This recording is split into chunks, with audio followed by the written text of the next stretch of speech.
Why is night Idris?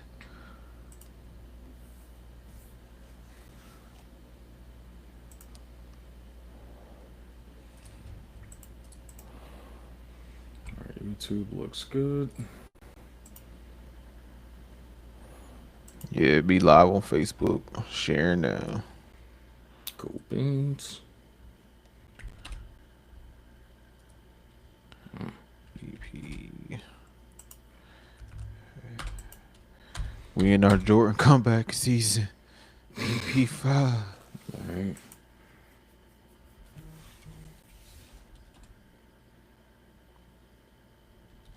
I'm trying to do no damn download. Come on now. Come on Twitch. I got faith in you. There we go. All right. Pop on over to the book.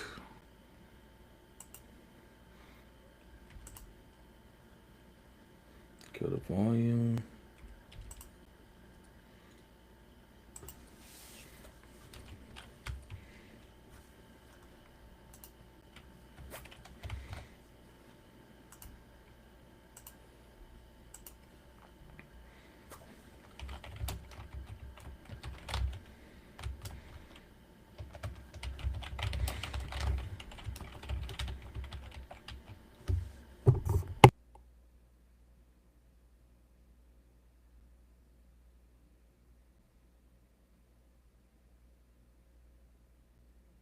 Got you, pause. We got you.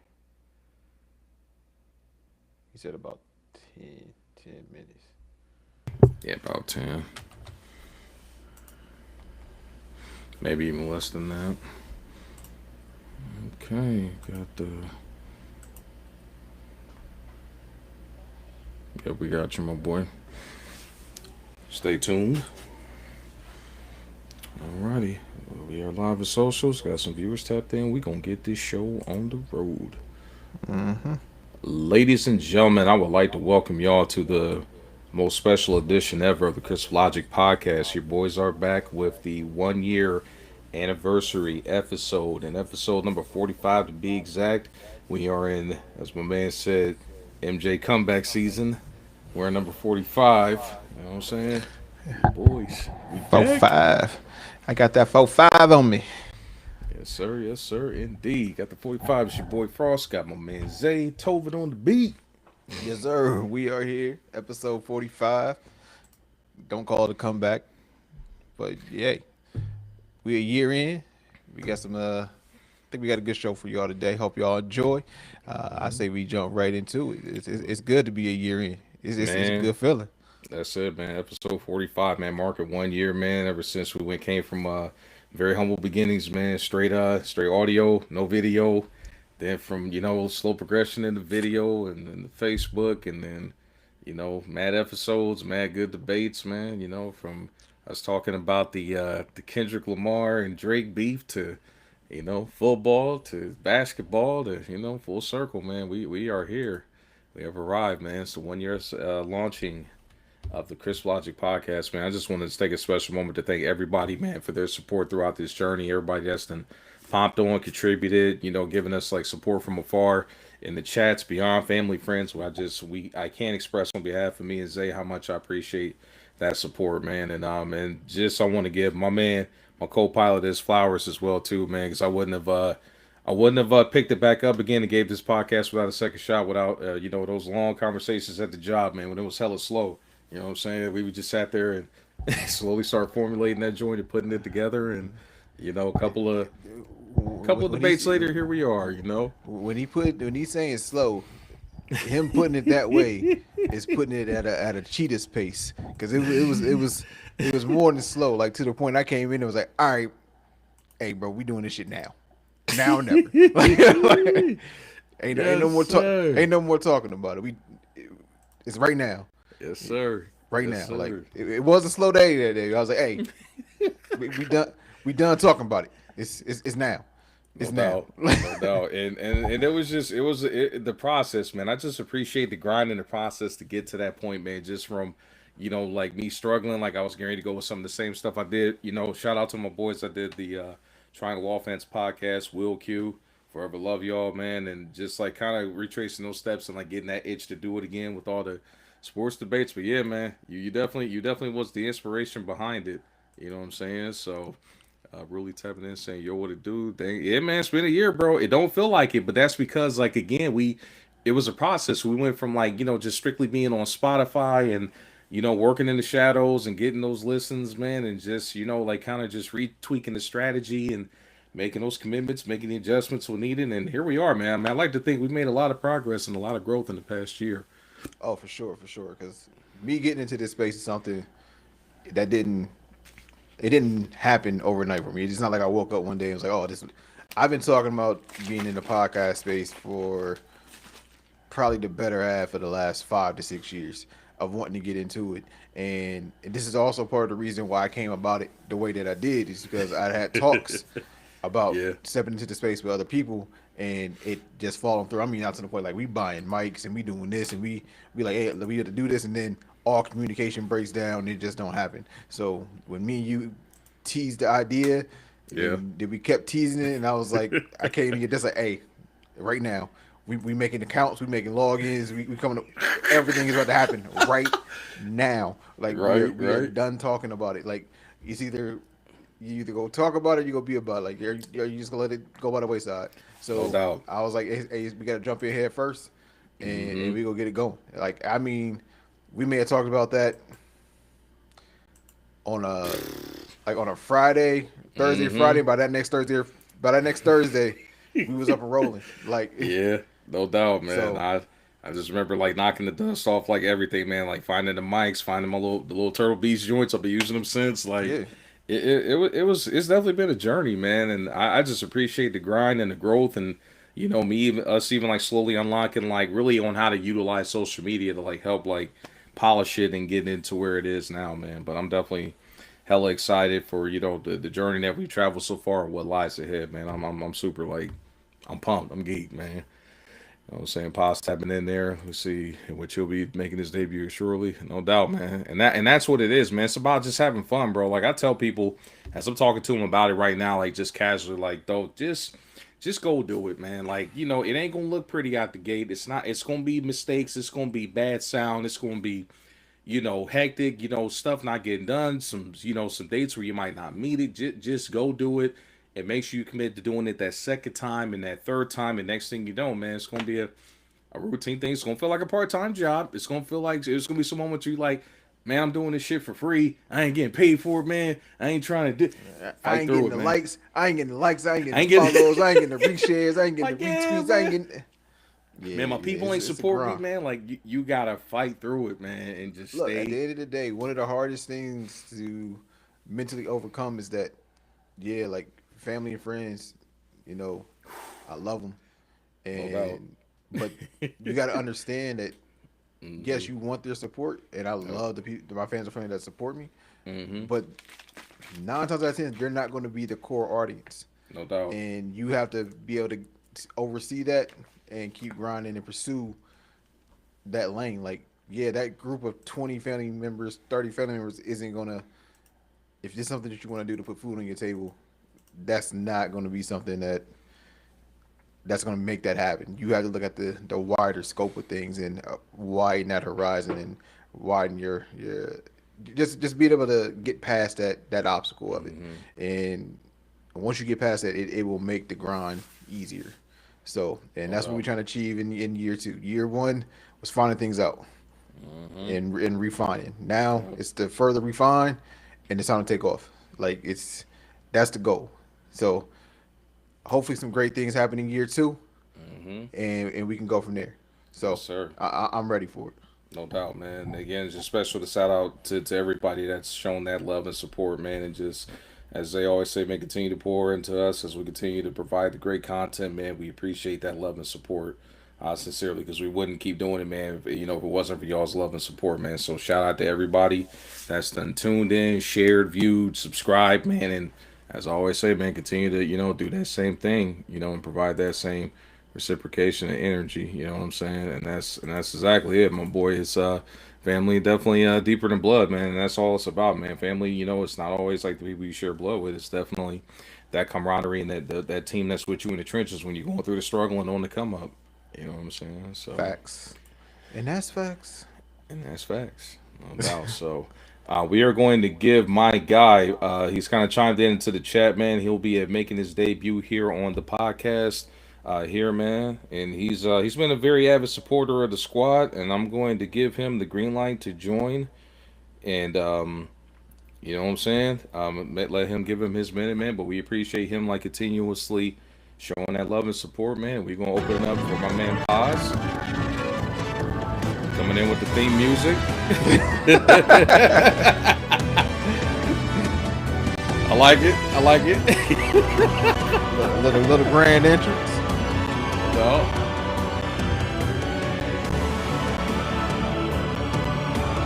I don't even know if he knows if it's on. Yeah, I don't think he Music does know on. what's on. Music on.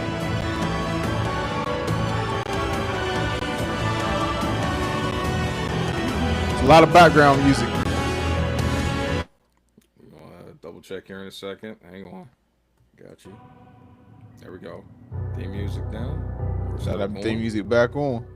We're gonna give him a second to do his checks and all that stuff and make sure you all good to go. Let's see, communication. Looks like everything is set for your mic and speakers and all that stuff. Looks straight.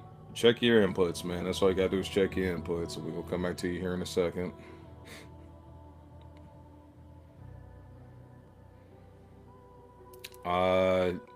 Hit the drop down where it says communications, and then just make sure it's switched to your microphones. It might be picking up on something else for the audio.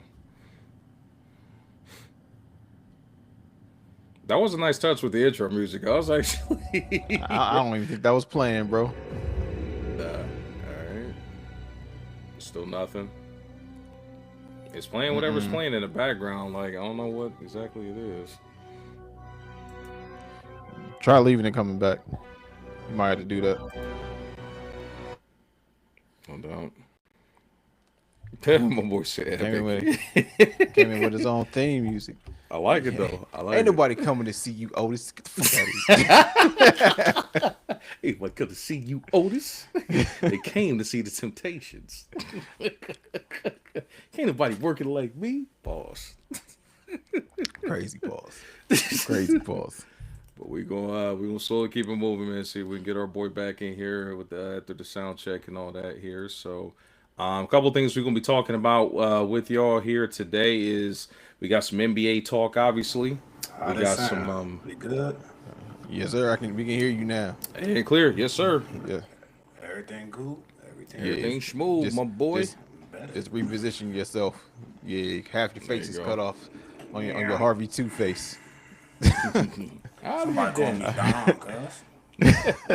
That'd be your boy Sir Ruliford with the jokes. Not Star Wars. That's funny. Don. Star Wars Yeah, when you came in, you had your own theme music going, man. Trying to be the star of the show. yeah, It's I got had to no kick you out the idea. group already. That shit was funny though. I was like, "Hey, I see you, man. This sound like me like entering the group chat on the sticks." You know what I'm saying? How the fuck is doing today, though? We good. Episode 45, man. It's a good day. Year in. Yes, sir. But I probably appreciate you making your debut, my boy, man. Just want to, send you shout outs. I know you've been chiming in pretty heavy in the chats, man, and supporting us all the way, man. But tell little people a little bit about you, what you do as far as, in your casual time and, what you be playing on the sticks and all that. Because obviously our connection is through the VFE clan and the Xbox and all that stuff. So, So, Anthony, also known as Paz. I got you. I'm a family man. Dad first, fun after. But I play 2K with the fellas, Madden with the fellas, NCAA with the fellas, COD. New York Giants, New York Knicks, We can hear it in your voice. Man's is New York through and through, man, for sure. Syracuse. Okay. Living life. No doubt, man. No doubt. Nothing We wrong with appreciate that. you making your debut, my boy. Appreciate No, y'all we- for having me. Been talking about this for a year. No doubt, man. We definitely been talking about it for a year, man. So definitely glad to get you on and get you in so you can defend your Giants. I know we'd be busting up your Giants a lot through football season. Your Knicks not so much, but definitely your Giants, man. They be, but we be keeping it a bean about the Giants. So we won't be throwing no crazy shit. We'll see what happens this year. John Howard ball. Hot mic, dog. That's all good. That's to be expected. That this is. Hey, when we look back, man, and we doing it, you know what I'm saying, like live, like In the studio. you know what I'm saying, like Gil's Arena and the Joe Budden podcast and all them joints, man, we make sure we get the dogs included then too. You know what I'm saying? So. Little man was trying to come in here. Was he really? Nah, that's what's up though. But I appreciate you making your debut and spending some time with us, man. But we're going to get right into it because, as y'all know, there has been some fireworks with it. I thought it was going to be quiet, man, but it has been some fireworks with this NBA trade deadline. Brother, a hell of a lot of shuffling. Why would you think it'd be quiet, though? Like, the NBA almost never fails, bro, with the deadlines. But, last year's nuke was even bigger than this year's. Like the Luka, oh hell yeah, the Luka was a bomb heard around the world. So we ain't get something that magnitude, but we got some good stuff though. We got some good stuff, man. We definitely do, and I'm glad Willie brought this up because that is the first line of business. Because obviously, the Giannis sweepstakes was open and a lot of calls was being made, but in the end, there was absolutely nothing that took place. So we first got to talk about no trade. That's what should have happened. No, that's what it is. Yeah. He wants New York, and New York wasn't doing another Melo. That's what it was. Yeah. I mean, obviously there was no trade for Giannis and the Bucks. A lot of talk, man, but no stuff being made or done. So where do we go from here, man? Paz, it sounds like you got some insight about him possibly going to New York. I want to hear your theory about that. You hear what Big Perk said? I want to hear it. He wants to be in New York. He wants to be a Knick.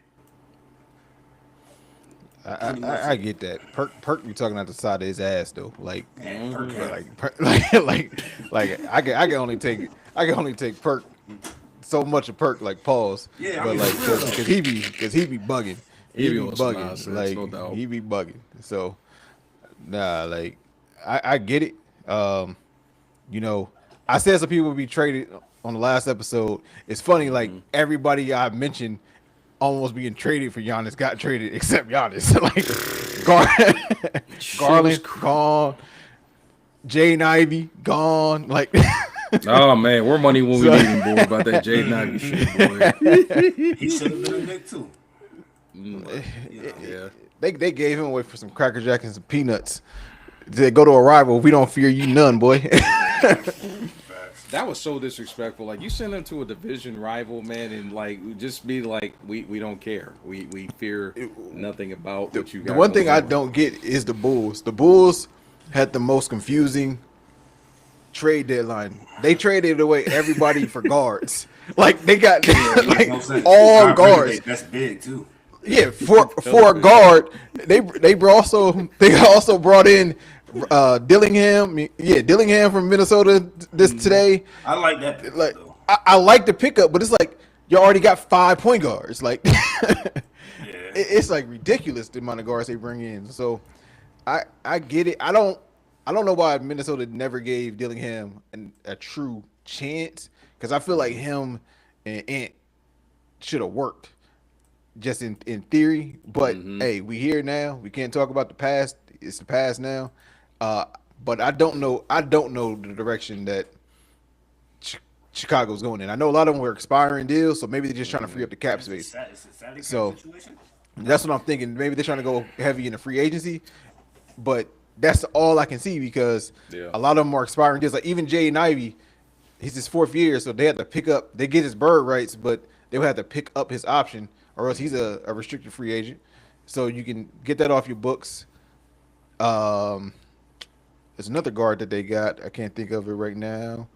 Obviously you still got Josh Giddey still there. But Giddey, I'm talking about Simons. Oh, $27 million expiring deal. So that frees up. It has to be. They have a plan in the offseason. That's the only thing I can possibly imagine. I don't know. I don't know, man. Like it's confusing. Like I would have to look at it, because Giannis ain't a free agent. Cat ain't a free agent. Like even if you like, I want Rudy Gobert, he ain't a free agent either. Like mind-boggling. It's So I don't get it. I have no idea what the Bulls are trying to do. I mean, clearly they were kind of like stuck with a bunch of like bloated contracts, and there had to be some shuffling done. I know they've been trying to deal away Vucevic for like a while now. I think I like the move that they did with Simons. At first, they thought it was going to be like a trade for. They continue to move on again, but I don't see him sticking around there in New York. Yeah, that's definitely more of like a salary dump, and let him do what he do in free agency. I think that was their plan all Because along. like, but even if you bring him in, right? Mm-hmm. Does he take time away from Kobe White? Because they love Kobe White up in Chicago. You know what I'm saying? Well, they did until He he got dealt out yesterday like too. who, Kobe White. Mm-hmm. Yep, traded to Charlotte, bro. They like the Bulls. The Bulls did what I would like to call a full blown like demolition job, and it was clear that they're like, if we're on the books for anybody that has just not like earned that contract, they're gone. Vucevic, Kobe White, Ayo, AO was gone. Like it was an impressive move, but I like what they're doing. They're trying. It seems like they're definitely trying to retool this team around Josh Giddey and some of the younger guys that they got to try to like just clear the books, man. I mean, ain't no point be flirting with the apron if you're like a fringe contender, but like not quite like at the top of the East, but you're in the mix. Like you can't have that bloated of a payroll, and especially for aging guys like Vucevic and now it's about to be Simons, because it seemed like he was going to have like all-star potential, but it just doesn't seem like he's going to reach that ceiling that people were hoping. Maybe it might happen elsewhere, but it clearly wasn't going to happen in Portland, and he was not in the long-term plans in Boston either. Right. I mean, he definitely helped his career out though in Boston. Mm-hmm. Coming off the bench for real. I think he was averaging like 14.5 points off the bench. Mm-hmm. Boston. In limited time. Yeah. But he just clearly wasn't a part of their plans. And then again, you're paying a guy $27 million as a sixth man to come off the bench. Clearly his role is going to be diminished when JT does come back. They're getting more minutes out of Pritchard and other guys. So it just, I don't know. I hope that kid lands on his feet somewhere, man, and secures a long term home, man. I still think he's got a lot of potential. Maybe not all-star level, but he's still got a hell of a lot of potential in assignments. But a lot left to go. But my winner is my boys, man. the Knicks. Yeah, Jose. A little scrappy. Grand Theft Alvarado. A little scrappy. New York born too. Man, that dude. I like the energy that Jose Alvarado brings, man. My problem with him is it's the excess antics. Like, man's be up here trying to fight people like double his height and size, and I appreciate the fire, but I'm like, bro, That's like, New York, yeah, but like, who are you trying to be, man? He's like a miniature version of like Dylan Brooks with better stealing ability, bro. Like, it just be too much. But it's definitely that New York, man. It's like that. Almost gives off Bronx vibes. No offense to the Boogie Dad, but He actually might be from the Bronx though. I wouldn't be surprised, man. He gives off South Bronx vibes. You know what I'm saying? About that extra boss. But yeah, man. So like, what? I know Paz has made his claim as far as like Giannis not going nowhere. Zay, what are your thoughts? Is the long-term play as far as Giannis goes? Like, obviously he's not getting dealt at the deadline. They're going to be damn fools. He'll be dealt in off season. 100%. Like he won't be there. He won't be. He won't be in Milwaukee. I don't see him going to New York. Like, because what they're gonna have to give up for him. Cat definitely gone. Picks. Yeah. But are y'all willing to do it? That's the question. Because if y'all wasn't willing to do it now, what makes you think you're gonna be willing to do it in the off season? Yeah. With a year younger, with a year older. You get what I'm saying? So yeah. So I don't see that. But does you trading away Cat and one of your premier wings put you in a better position in the East? I don't think it does. Man. It's shaky. Like, because now you're going to require more minutes from Mitchell Robinson. Which I love. Like, I'm a big Mitch guy. Yeah, but he can't score for shit. Like, me and you can score. Somebody got to score. I mean, he allowed her. Like, because if you trade in a way, either OG or Miles Bridges with Cat, Mikal. Or Mikal, you trading away somebody. You trading away close to 60 points. Yeah, I mean to bring back in 30. But like, so the points got to come from somewhere else. I wouldn't. Brunson already. I wouldn't do it. I wouldn't do it. Not what But not what they go ask for. I wouldn't do it. It doesn't make sense. but but New York being New York, James Dolan being James Dolan, Leon Rose is way smarter than a lot of the other GMs out there. Mm-hmm. Does he make something happen? Does he talk Milwaukee into taking less? Absolutely not. It's a possibility. I don't know, man. I don't know. Because we're not talking about Danny Ainge being the GM of Milwaukee. Look, they ain't letting two Nico type trades happen back to back years, bro. It ain't happening, bro. They not. I mean, it They not allowed let the the Mavs north, bro. That's not about to happen, bro. Like, nah, there will never be. I mean, never, bro. Like they didn't even have Anthony Davis like a full 365 days, bro. Like before they dealt my man to. But we gonna get to the Anthony Davis here in a second. But call me crazy, bro. I don't care who you are. I'm not trading for him. I'm just not. If I can get him in free agency, cool. I wouldn't trade for him, bro. That calf injury it depends on what I gotta give up the for him. shit Like, out of me, bro. the ask is what the issue is. I know they're asking for a king's ransom, so I wouldn't do it. I wouldn't do it for a king's ransom. I do it for a princess, not a king's. Like I do it for the princess ransom. Like and that's another good question, Joe. Like, will they sit him for the rest of the season? I mean, if Milwaukee is smart, if they're really trying to deal him in the offseason, you have to sit him, bro. Like, there's no way you're gonna risk playing him on a bad calf and risk like basically like now you're trading him for pennies on the dollar at that point, because then he'll be just another like deadweight player at that point with a bloated contract and still commanding of like heavy assets. But Bucks need to sit him for the rest of the season. They're not contending. They're not going anywhere. Spend the block in the offseason, see what you can get for him. But I don't, man. If I'm any fringe contender, I'm not mortgaging the farm to get this dude. Y'all know where I stand still. Calf injuries, games predicated on games predicated on athleticism, and calf injuries don't usually progress that well. We could be looking at a blown Achilles, and now you're talking like even more like time off the court, bro. I'm just not mortgaging the farm for that dude, man. Like I know he is still like a top 5 player, man, but we've seen this episode too many times recently with bad sore calves, and where do I start? Tatum, my man in with the Pacers, Halliburton, Hallie, Clay, KD, like what the Hallie, like I'm not doing it, bro. I'm sorry, I'm just not. I'm not mortgaging the farm for that guy, man. And I know Miami fans are still like desperate that they're going to find a way to get it done with whatever depleted assets or 3-way trades that they could possibly swing, but I don't see it, man. I mean, Giannis did just state that he was trying to come back and make a playoff push this year. For whatever that's worth. I love the Superman. I love the Superman in him, bro. He just don't. You can talk that talk when you a top 5 player in the world, bro. Like you a top 5 player with no bag. We're top 5 player in the world with no bag, bro. That's crazy. Straight athlete, bro. Straight freight train, straight finish around the rim, bro. Like if I don't know, and I only want to say this to disrespect the Gamma reference, but like if Kevin Garnett, Sean Kemp, and I don't know, Shaq had a baby, it was probably Giannis, man. Like I just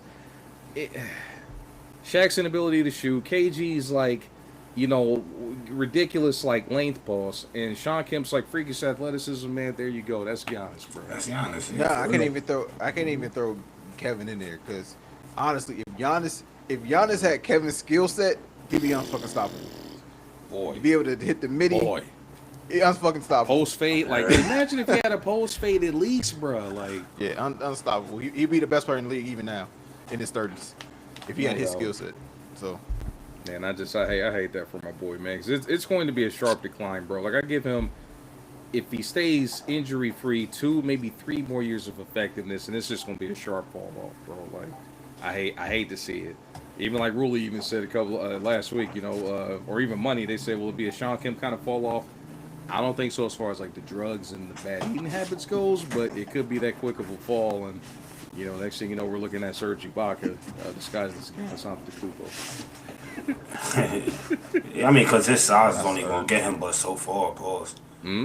Big facts. Like that's the only reason why he's as dominant as he is because of his size. Size and You're not athleticism. always gonna be fast. Yeah. You're not always gonna be strong.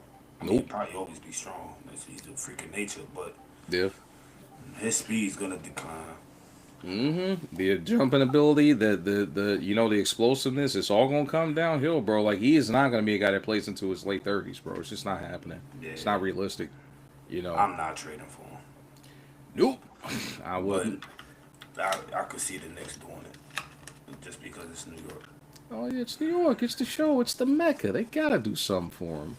But another curveball that kind of happened here, and we got to talk about that. I've been having a lot of online arguments and debates about this one. Even caught a few bullets talking about it, man. But if you haven't been paying attention, James Harden was traded away from the Los Angeles Clippers to the Cleveland Cavaliers for a package involving Cavs All-Star, but often injured All-Star Darius Garland. I don't have the specifics about this. Obviously, this trade is centered around the two centerpieces and a couple of pieces after that. Clearly, this signals the end for Darius Garland's homegrown tenure in Cleveland after an All-Star season and some often injured issues. He gets sent to the Clippers. Harden comes back in exchange after the Clippers basically signaled that they wanted to send him to a contender since they are potentially leaning on rebuild. Say, I'm going to give you the floor to start on this one here. Your thoughts on Harden landing with the Cavs and their potential, and then what does this look like for Darius Garland's career now that he's heading to the Clippers? I like the trade. I know a lot of people are like a Harden. What about the playoffs? What about this? What has Garland done in the playoffs? What has Donovan Mitchell done in the playoffs? When Bron is not in the Cavs uniform, what have the Cavs done in the playoffs? So they trying something. They trying something. So I like They it. are. They're trying to mix it up. They've always reported some type of rift between Garland and Mitchell. You're no longer the Portland Trailblazers East with the two small guards. So you finally get you a bigger, I even say much better playmaker than Garland. So it can actually take pressure off of Donovan Mitchell, who now is averaging about 5 to 6 assists a game. He can rely more on being a scorer, and I also think he now makes the offensive flow easier for Evan Mobley. So I think it's an upgrade. I can't answer what James Harden's going to do in the playoffs.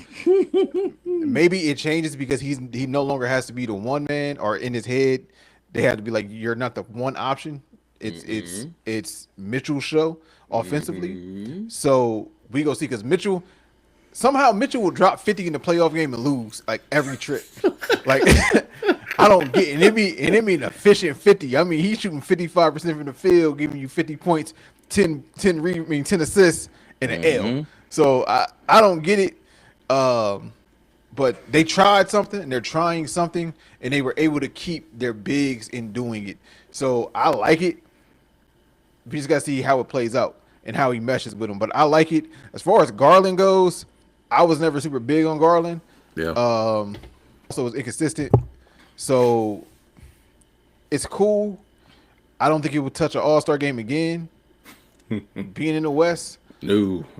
But it is what it is. He is teamed up with when healthy and actually playing, and not on a minute restriction, and not on some type of sabbatical or receiving like hidden funds from a fake company. Kawhi Leonard.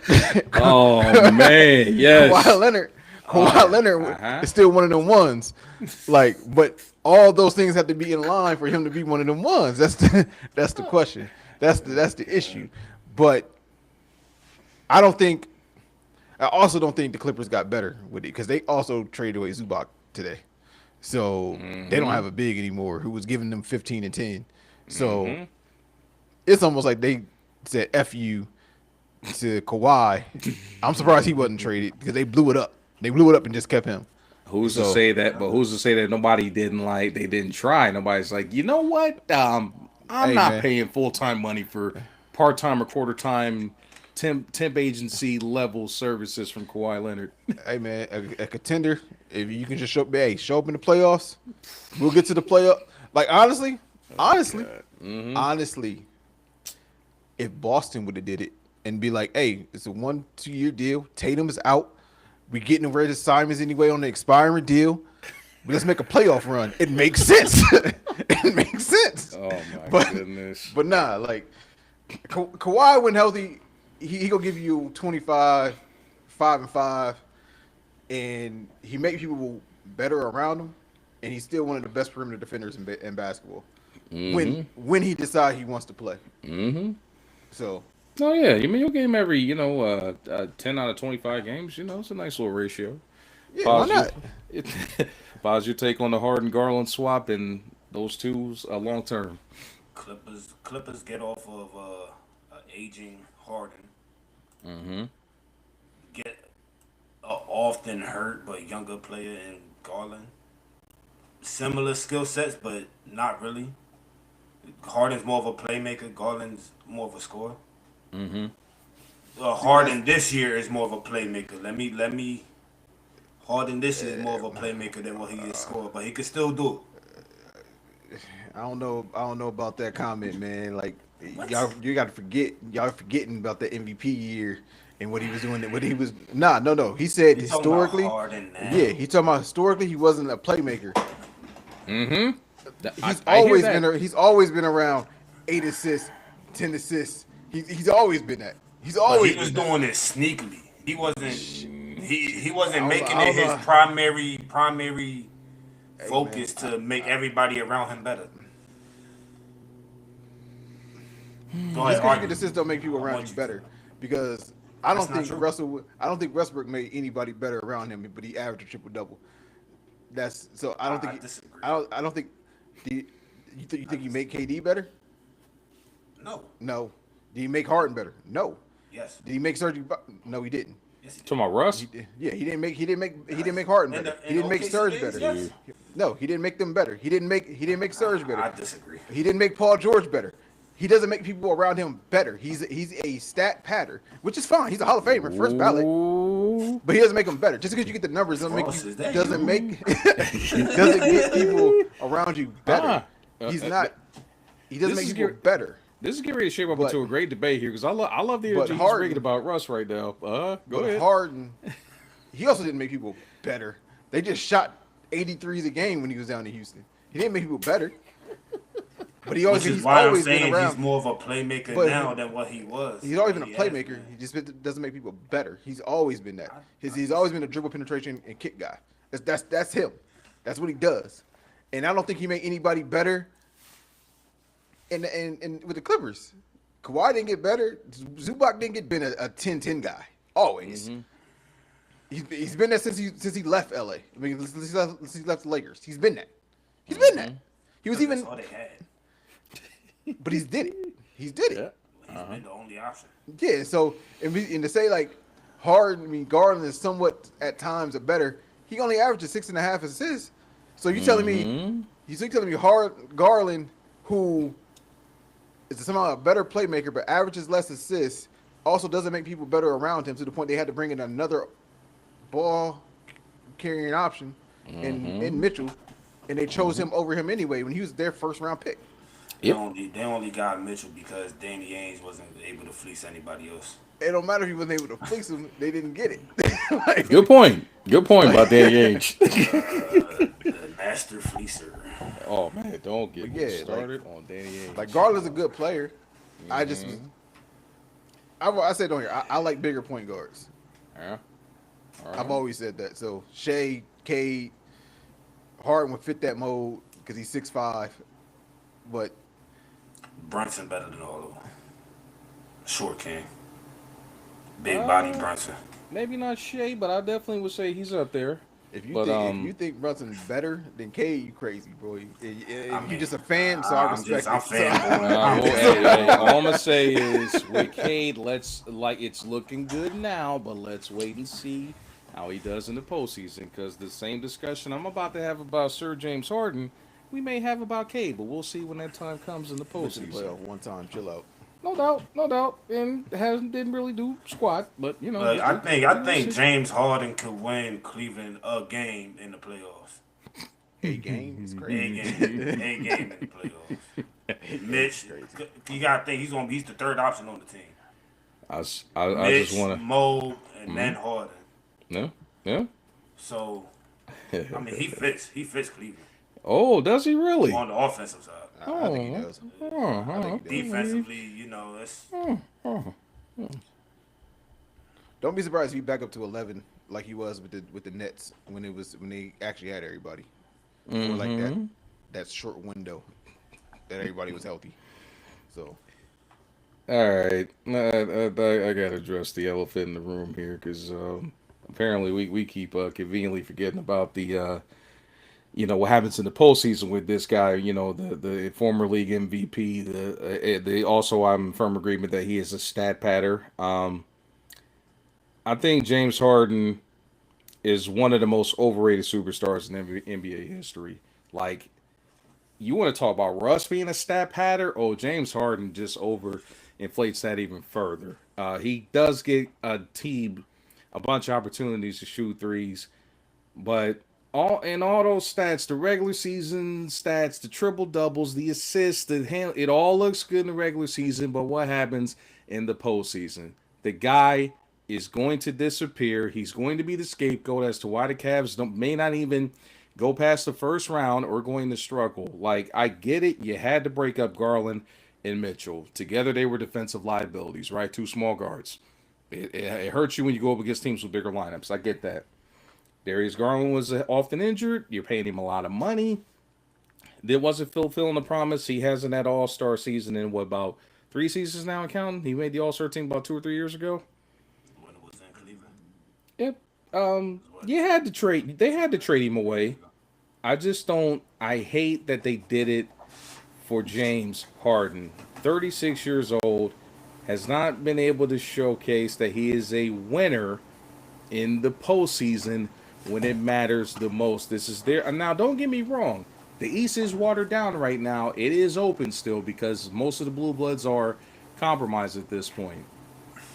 But it's a one and done. I think they get one good crack at a championship run this postseason next year. It's over with. There is no way that they're going to be able to sustain that long term. Hell, you might not even get 3 seasons out of James Harden at this point. So this is clearly a win now opportunity for them. But I think it's just going to blow up in their face, bro.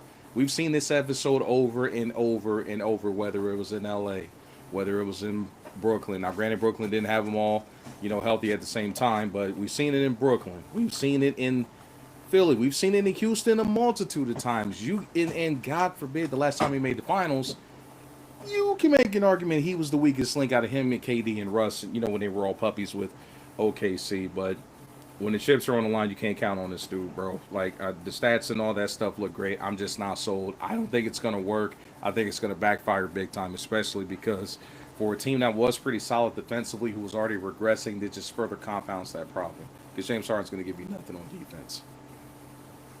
yeah, or he can give you his A-Rod Pro season. So Paz is a baseball guy. So anybody know about A-Rod?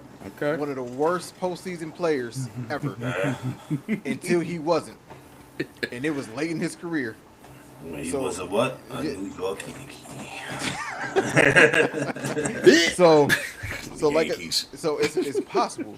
It's possible somehow some type of switch could flip because he's A-Rod, one of the worst postseason players ever, and it finally clicked. It finally clicked, and he won a World Series. It doesn't matter if it happened in his first go round, but it happened in his last one, and he became a great postseason player his last 2 or 3 postseasons. So playoffs? I'm not saying What talk about playoffs. they're making the playoffs. They're definitely making the playoffs. So that's hope we can win a terrible. game. That's a terrible hot button. It's terrible because they're making the playoffs. I mean, I know, but just submitted. And that's his just how you're defensive saying this. Just how you're saying this about Harden. That's what the talk was about A-Rod. He couldn't get it done in the postseason big facts. until he could. So we don't know. Like you're going off of what you know, and that's fine. And you can't argue his playoff woes. You can't defend it. Nope. You can't. That's perfectly fine. Okay. But sometimes a change of scenery, sometimes something else clicks, something with a coach clicks, and you can go on a run. His role is going to change. I will. Team 9. I will give you some credit to that because there was the one moment in his career where he had the opportunity to stab off what we're talking about right now, taking folks a little quick trip down memory lane to when that Rockets team took the Golden State Warriors to 7 games in the Western Conference Finals when they had Kevin Durant. That team also missed 27 3-pointers in that damn game In a row. straight. And I mean, don't get me wrong. Hey, real quick, I'm gonna pause you. Name 2 other people on that roster outside of Chris Paul. Trevor Ariza and Eric Gordon. Role player. All right, Continue. I get you that. But those guys were three. PJ Tucker too. Role players. Get out yourself. Continue. But that's what I'm saying. Like I'm giving you some credit with this take I'm giving here. Is there's a chance because we've seen him be close, but we also seen that he was a part of that epic collapse too when they were bouncing on them damn threes. Yeah, So I like, and I'm sorry that's where really my angst with him started because I'm like, bro, you had a chance to take down the damn Death Star and you blew it. You had it right there in front of you. They could have took him down and changed the whole damn narrative about the Warriors and KD, and they blew it. That is my personal gripe with Sir James Harden, man. Like and it's been nothing but Casper disappearing ghost act since then, bro. Like, How much of his defensive efficiencies is gonna really hurt them though if they're outscoring their opponents by 20 points? That's a big if, man. I don't think it's go. Look, so this is the thing. With the way Cleveland is constructed, right? Mm-hmm. He's not gonna be asked to guard him. Tyson is who's gonna be playing the 3 for them now. Mm-hmm. He's gonna be guarding their best defender, and then they have the reigning defensive player of the year in Mobley and Allen. Yeah. Like he's not gonna be asked to be like, oh, beat this down. If they blow him by you, feed them to our bigs.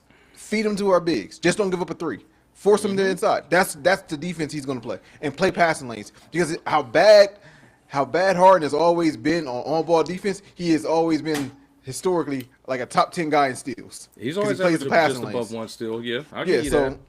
So yeah, that's what he's gonna be asked to do, and then control the offense at up to. That's gonna be his role, and I think he does that better than Garland. I think it's an upgrade. Now I can't answer what's gonna happen in the playoffs, but hey, I'm gonna just say I hope he has his A-Rod year in the playoffs. That's all I'm saying. I like Garland's fit in LA better than I like Harden's fit in. I agree. I think given the direction that the Clippers are going in, it's definitely a fresh change of a fresh scenery for Darius Garland. Like Kawhi Leonard, the kids just got to get healthy, man. And unfortunately, just due to that, whatever that rift was between him and Donovan Mitchell, this will give him the clear opportunity to go elsewhere, reestablish his name, and have a more successful career. But we just got to hope the Clippers as a franchise doesn't find a way to compound that even further because you've seen what they've been doing with superstars here of late. It seems like you go there and you wind up slowly corroding even further away. Just ask Paul George, but Paul George ain't been the same since that freak accident at the with the national team, bro. To some degree, he ain't been the same since then. He ain't been as jumpy. Yep. He used to be a bouncer. Still have one hell of a bag though, bro. Oh, he got. Look, I know Brandon Miller get hell for saying he is GOAT, but Paul George aesthetically has one of the cleanest games I've seen in a while. Like, without question, it's just a smooth. He a smooth operator. That's it. Like if you drop Paul George back in like the 90s, bruh. Woo. But like it's nothing he can't do. Like right. He's also a great perimeter defender. He's a good rebounder. He's a great playmaker. He's a great scorer. He's bouncy. Yeah. He also can play make. Like it's nothing that he can't do, but for some reason he can't take that next step to be like an ultra superstar. Like he's a superstar. He's a star plus, not a superstar. But he can like do everything. 2K player. Above average 2K, right. He's like that. He's like that. My player, you got this like at 91. Like what I'm saying, he'll give you some sparks. Got a little bit of a bag, but go up against some 99s and some some purple badges. You know, he might get cooked. You know, here. Promising prospect. Promising prospect. Not the promising prospect. Stole my boy out, man. Well, speaking of stalling him out, man, we got to talk about it because, man, what a difference a year makes for my guy, the brow, Anthony Davis, man. Like,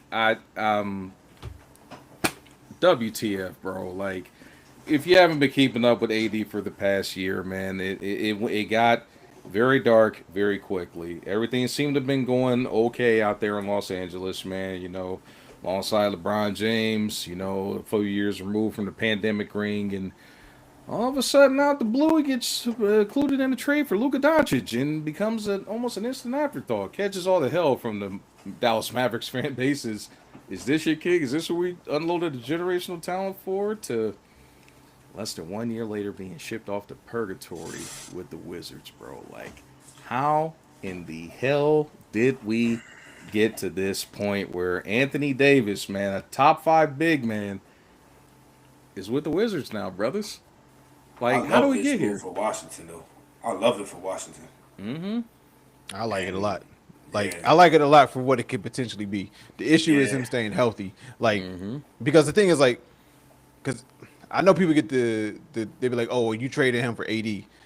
If AD was healthy, that's not a bad trade. If AD didn't have injury issues, right, it's not a bad move. But the thing is, AD just he can't stay healthy. Like, when AD is on the court, he's definitely a top 3 big man in basketball. Yep. Maybe top 10 player overall when healthy, because there's nothing that he can't do, right? Right. So let's just say, like, he finally get the right doctors, he finally gets the right staff in Washington, and he's healthy, right? And now you give him a pick and roll point guard like Trey, who's going to feed him the ball. Like, I know you don't like Trey, but Trey is still 25 and 11. Yep, so right. of that 11 assists, 6 to 7 of them is going to AD. True. Off of a pick and roll or a pick and pop. It's go happen. So if they get healthy and then matching that with Sar, woo! I'm telling you, it has the potential to be something. But now both motherfuckers y'all traded for is out. Yeah. and don't know I think they reported that they keeping them out for the rest of the year too. See, I didn't even hear that, and I have no idea when they're gonna be there. That's the issue. But this is the silver lining. So say like you do keep them out, right? So now, all right, y'all take the season, y'all go get healthy. Now you telling me they got the potential to be like, hey, we go have next season, Trae Young, either Dylan Patterson, I think that's his name, from Kansas, or AJ from BYU. Yep. The plus AD plus Sar. And then the other guy will be the 6'10" tweener that they have. I can't pronounce his last. It starts with a C. Bilal Coulibaly. Yeah. Yep. Yeah, exactly. So you do that. That's a fucking. That's on paper. a squad. That's a fucking roster. That's a squad. That's a 5. That is a 5. So it can go from gloom to sunny days real quick if they just get healthy in Washington. Like, I love the move personally because I'm a big AD guy, because when he's healthy, I'm taking him over almost every big except Jokic, except Joker and Giannis. I'm taking Giannis. I'm taking him over because he hit free throws and he spreads the floor. I'm taking AD healthy. Like, Okay. only person I don't know is like Embiid, bro. Like, it's something about Embiid. Like, when Embiid's healthy too, Embiid like that, man. So those are like the only two I would consider over AD, big wise. I'm gonna give you one more name here and challenge you on this one. Are you Wemby. also gonna Wemby. Wemby. Wemby's an alien, so I'm not. I was getting to say, brother, because if you gonna sit there and say a guy Wemby, that is doing out of this, Wemby a 7'3" guard, you being real. a guy that got all the skills of a guard and just a walking damn cheat code that held my beloved Orlando Magic, had our starting center out there with 5 fouls and 0 rebounds, like that guy, yeah, bruh. No, Wemby special. Like, Gonna be something different. But no, I mean, but AD's in that conversation, bro. He is still, like you said, he's still a top 5 big man in this league, bro. Period. You know, like give or take other guys, whether they're healthy or their limitation skill set wise. Now, Anthony Davis is still one hell of a player. The question is always going to be about his health. And I mean, don't get me wrong. I like the move for the Wizards. I just hate it for what it's doing to his career and that perception of him always being tied to that Luka Doncic trade that is now officially a failure for Dallas at this point. I mean, because you gave him away. You didn't even get a chance to see him and Kyrie Irving together with those guys around them in Dallas. And poor Klay Thompson, bro. Like, what the fuck? You sign up to go there to play with Luka, and then they try to sell you on, okay, well, we're going to trade for Anthony Davis. You got him and Kyrie Irving still, and then, like, we just going to wipe the slate clean. This is Cooper Flagg's team, and, you know. Hey, I hear you. I hear you.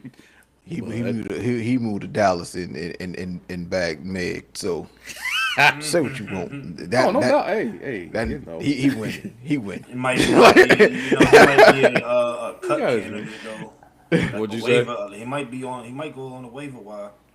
I mean, if I'm him, that would be the smart move to do at this point because Dallas isn't going anywhere no time soon, man. We don't even know if we're going to see Kyrie Irving at this point. I think he stays out. I don't think he plays another game for Dallas.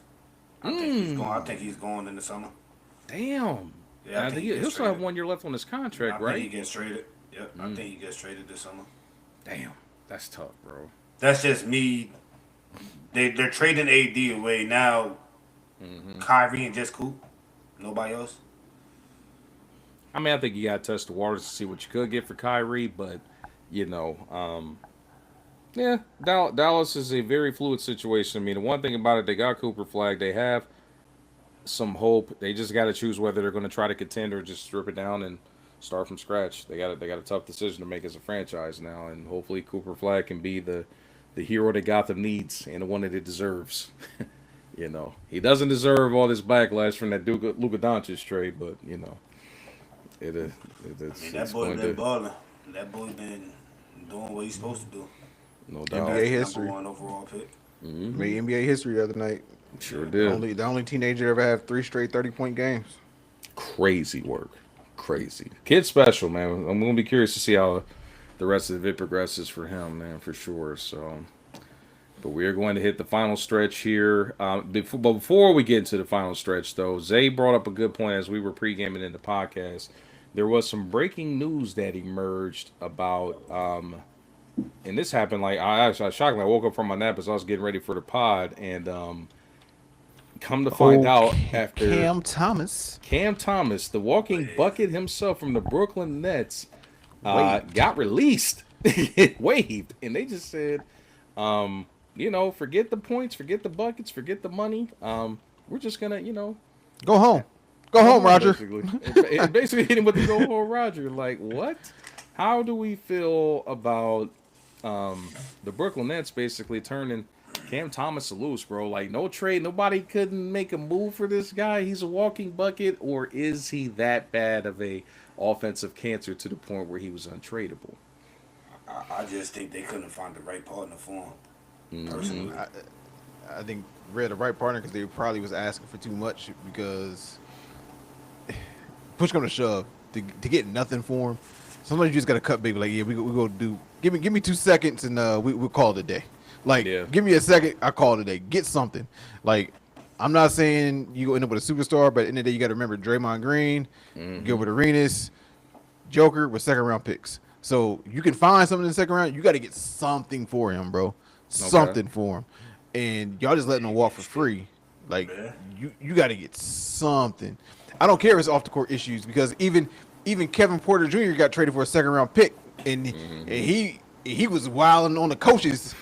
Like, throwing hot soup at him. Like, man, he need therapy, bro. I don't care what nobody say. Like, KPJ need therapy, brother. And he a baller just like him. And KPJ is even on the roster right now.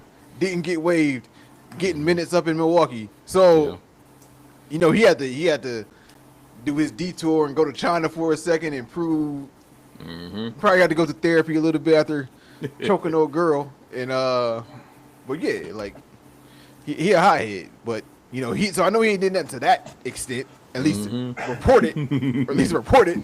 Yeah. But Allegedly. allegedly. Nah, But money raised a great question. Do we think it's anything off the court? I haven't heard of anything off the court as far as Cam Thomas goes. I think it's, if you ask me, I think it's just the fact that they're signaling that they're ready to try to build things around MPJ. They're trying to build around Michael Porter Jr. And if they have to choose between two guns, they're gonna go with the gun that got the ring. hey, Yeah. I'm I gonna say agree this. with that though. There might be something in the locker room that we don't know about that ain't come to public. It's gotta be, but when you hear so much stuff that go on with some of these players, like I get that buddy I'm about to mention is talented, but there's no way with the allegations that was around Josh Giddey that he should be on the damn NBA roster. All right, there's no way, there's no fucking way, Ain't no And- fucking way, boy. there's no way, and we kind of know it's true. Like when even the dad of the girl coming out like, yeah, we ain't cooperating. They was paid off, bro. Damn. They were paid off, bro. Like that's wild, bro. I like take my say. like the allegations are he is dicking down your 14-year-old daughter, and you like, nah, I ain't cooperating with police. That's crazy, bro. That's crazy work. They Like got paid for that. that's crazy. That is crazy. That's Man. crazy, bro. But how we not gonna talk about the Triple J trade though? Jaren Jackson to Utah. I like that trade. That was I like the that best trade. I think that was the best trade on trade deadline. That trade is sneaky good because length. You heard on here, I was a big Ace Bailey guy. I've always been that ever since the draft. So him, Yep. Keontae George took a step this year that I didn't see coming from him. He a 22, 23 point a night guy. They still kept Laurie. I actually expected Laurie to be traded. I thought he was gone. I thought he was going gone. to Detroit. Like, so you keep him, a 7-footer that can shoot. You add him. You add in Jaren Jackson. You add in Walker Ace. Kessler, Like, too. Yeah. the thing is, like, their lineup has so much length. It's like ridiculous. You go 6'4", 6'9", 7 foot, 6'11", 7 foot. Like that's gonna be your lineup. Like And that's they're crazy. Yeah, that's crazy. And they all can run. Like Yeah. even Laurie can still run at 7 foot. Like they all can run. So I like what they're doing now, and I like their young coach out there in Utah, man. Like they got potential. They got a lot of potential for I sure. had them making the playoffs last year, but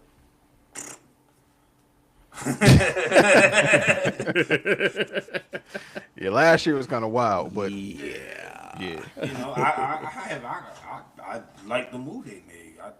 I mean they're young. They have a core 5. Fuck a core 4. They have a core 5. Build around. They them. do. They do. And sky's the limit for them. now they go. I think they'll be good within the next 2 years. They early still a little bit, but yeah. Yeah, we're gonna see what happens with it, man. But I agree with the D Charles. Appreciate you tapping into the chat there. We're gonna repost that comment here from YouTube. But yeah, KPJ definitely has to get therapy for sure. And man, Jalen Johnson has definitely been having like one hell of a year this year, man. He, like, in my opinion, he should be like a shoe in for like most improved player if you ask me. For sure. Yeah. But definitely got a lot of upside down there with the Hawks, man. And speaking of the Hawks, man, we are going to transition into the final part of that segment here, talking about the team that did swing a trade with them. And if obviously, and which I'm actually kind of happy that this happened, man, because for Jonathan Kuminga, the Warriors torture rack that he's been stuck in is finally over with. But if you have not heard, the Warriors built the trade package sending both Jonathan Kuminga and Buddy Hield in exchange for Kristaps Porzingis and a package of players and picks. Fellas, the Jonathan Kuminga saga is finally over in Golden State, and I'm happy for this kid, man, especially with the way that, the friction that was going on between him and the coaching staff. They got him to sign the extension this past offseason, only for him to have all those DNPs and basically get kind of called up when they had no choice but to play him when Jimmy Butler gets hurt at this point, man. I just really hate how that all shook out for the dude. But now he gets a new beginning with the Hawks.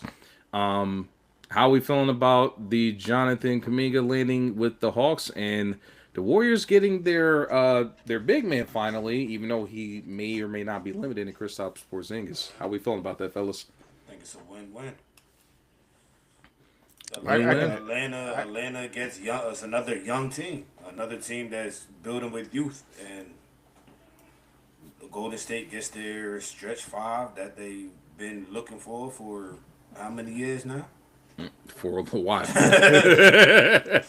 You know what I mean? I mean, it's a win-win. Yeah. It's you could say it's a win-win. Like, you can't really fight against that. The issue is, well, I guess it's win-win because at the end of the day, like, Kuminga wasn't playing, so if Kristaps ain't playing, they're really not missing too much. Kuminga gets a chance to be on the floor with a younger core that he can possibly grow with, so that could be a win-win. But the issue is, I think he wants to be like a scorer, like 15, 16, 20 a night type of guy like he is when everyone is hurt in Golden State. The issue is Jalen, the ball got to get to Jalen, and the ball got to get to Nikhil now. Because Nikhil averaging 20, and it's an efficient 20. Walker Alexander. So it's, you get what I'm saying? So it's like, yeah, you go be on the court, but they're going to tell you, like, yo, your role now is you 4, bro. You option 4. You option 4, and you an energy guy. I don't want to hear nothing out your mouth. And that's what it is. And he gonna have to deal with it because, in essence, Johnson is the point forward. He really is a point guard. Right. So Exactly. So yeah, like he just got to deal with it and try to fit in where he gets in. And I see that as the third or fourth option in Atlanta. So he gonna be on the court, but is he gonna be happy? That's the question. I think he will be. I think so too. Just because of, I think changing scenery is gonna be a big thing for him. I mean, maybe he doesn't want to be that alpha in Atlanta. Maybe he wants to be the omega. We'll see. You know. Yeah, we'll see. I hope so. Like they young and athletic, which means they have the potential to be exciting. But I don't know. I don't think the roster is built to win. Like it's yet. Missing. Not right it's now. missing. It's missing stuff. Like they need like a legit big. Like a Kongu is really a power forward, not a 5. In my opinion, he's 6'9". So I'm like, you're undersized. So you're undersized big. Sure, ain't 6'7". I'm about to kick you out. Man, shit about to kick me out my old party. That's crazy, man. You too old, bro. I'm definitely too old for that, man. But the pettiness in me couldn't help it. My bad, man. Too old, bro. She playing games. Nah, but like Jalen a much better pro than I thought he was gonna be. Like I thought he'd be a 15.6, almost like he was last year, 6 rebound type guy, but he a 28-8 guy. I ain't see that 8 assists coming, like for sure. 28-8. That's what he's doing right now. Man, that dude is, man, like I said, if he doesn't win MIP, like I don't know what the hell's going on. We might as well like redo the criteria for the award. He's the clear candidate for it, but well, him and his teammate definitely are 1 and 2, and he's 1. So no, he's one, bro. Like if I don't care. He could take the rest of the season off, and he would still get my damn vote for that, bro. Like, dude, flat out had a breakout. He gave the Hawks the confidence that it was finally time and a safe time for them to move on from Trae Young. You know what I mean? So. It was the right time. It was definitely the right time and the right move for sure. Oh wait, man, here go money. Hey, come on, Debo, stall me out, man. Stall me out. He said, "Bullish, man." Come on, man. I mean, I don't push the 40, man. But I got to time it right, man. Act your goddamn age. Act your goddamn. I'm gonna act my shoe I size. used to hate that when I was a child, man. What's that? Act your age, not your shoe size. Man, right. So I'll be outside. no doubt. No doubt. But fellas, we are going to round it out here with the NBA, and kind of have you guys one by one give your takes on who, in your opinion, Paz, who do you think won the NBA trade deadline, given their moves or inactivity? Who would you say is a winner and a loser? The winner, Mm-hmm. bias aside, Bias aside, we remember we're about I think crisp I, takes I think right I, here. I think I know his answer. We just take bias aside. Uh-huh. Utah. Okay, Utah. that's a good one. Utah. Okay. Utah. Loser, Utah's- Milwaukee. Yeah. Just because Giannis wants a championship contending team. They don't have that right now. I agree. They're not gonna have that. He's going in the summer. Where to? We'll find out next summer. On the next episode, Sam's okay, waiting boys. on you. Right. No more Wolves bombs, sadly. Man, shoot. Zay, your take on who do you think was a trade deadline winner and loser? I'll go winner because I'm looking at the way I see he fits the team. Mm-hmm. I think Vucevic going to Boston is like a great fucking move. Like them getting like a legit big that can still score and then also be a defender, and then letting the dude they got coming in now, I forget his name, but let him back, relegate him back to the bench. They don't have Tatum. Yep, Quaida. Yep. Yeah, he's really an energy guy, not like a starter. So he's a role player. So you put him back to the bench. He also, like I said, he can still give you 15, 10. Jalen is playing. He the only one that could really. If you think about it, he could threaten for that most improved player because he averaging 30. Man, fuck Boston. Like that's the reason. That's the reason when you said no bias aside. I was gonna When you say said Boston. I was gonna when you say said Boston, but when I you like said no Utah. bias, I was like, I think he about to go Boston, like, which is kind of where I'm leaning because I think he fits them like a lot. They have shooters in Pitcher and I forget the other Hauser. kid's name. Yep, Hauser. I got you. Like they complete, bro. Like they complete. Like Fuck. they like you may say that, but like Relegate. like relegation is crazy. Send them down to the G League. That is tough. Man. Nah, but like I think that trade is like sneakily good, and the losers is Chicago. They Chicago guards right now, man. Like, Damn, bro, they acquired 6 guards, bro. Like, I can't really call them losers. I'm though. calling them losers, bro. Because we don't know what the plan is for. And that's why I'm calling them losers, because I can't even see the path of what they doing, bro. Like, I can't even see what they doing, bro. You can put Lakers into that loser category too. Cause Luke We got a shooter. We got a shooter, bro. That's Yeah, what they doing. did unload Gabe Vincent, who was basically Yeah. worthless, and they did get Luke Yeah. Kennard, so that was an upgrade. for them. That's a hey, he's No, better he than big. Gabe, bro. Hey, better Y'all needed than a Gabe, big, bro. Because Aiden his ass. Like Aiden having one of his better seasons, but Aiden also took a hell of a pay cut to come play there, so we can't get much better. Like I think he took $5 million to come play for LA. Like he's supposed to be making almost $20 million. He must He be took a new mid-level game, exception. man, 'cause that man He took he took a mid-level exception. So yeah, like we tried to get Mark Williams before him, so yeah, like it just didn't work. Yeah, you know, hey, I didn't No think they doubt. won. I think they one of the losers in the trade deadline also. I like the Kennard, bro, because he a shooter, bro, and if you get hot, he good. I'm surprised they kept Connect though. Like I thought Connect would be gone just because they tried last year. So Okay. They still got all three. They still got all three Charmander evolutions. Charmander, Charmander, Charizard. That is insane. Comparisons and They had to keep them together, man. bro, get to the next evolution segment. is alive. Get to the next segment, bro. Oh, no, not without me giving my picks first here. Whoa, fella. We here all night. No doubt we will, but we gotta definitely get to football here. But before we do so, my takes as far as who was the winners and losers at the deadline. I am going to select my winner as the Washington Wizards. Um, Damn good moves.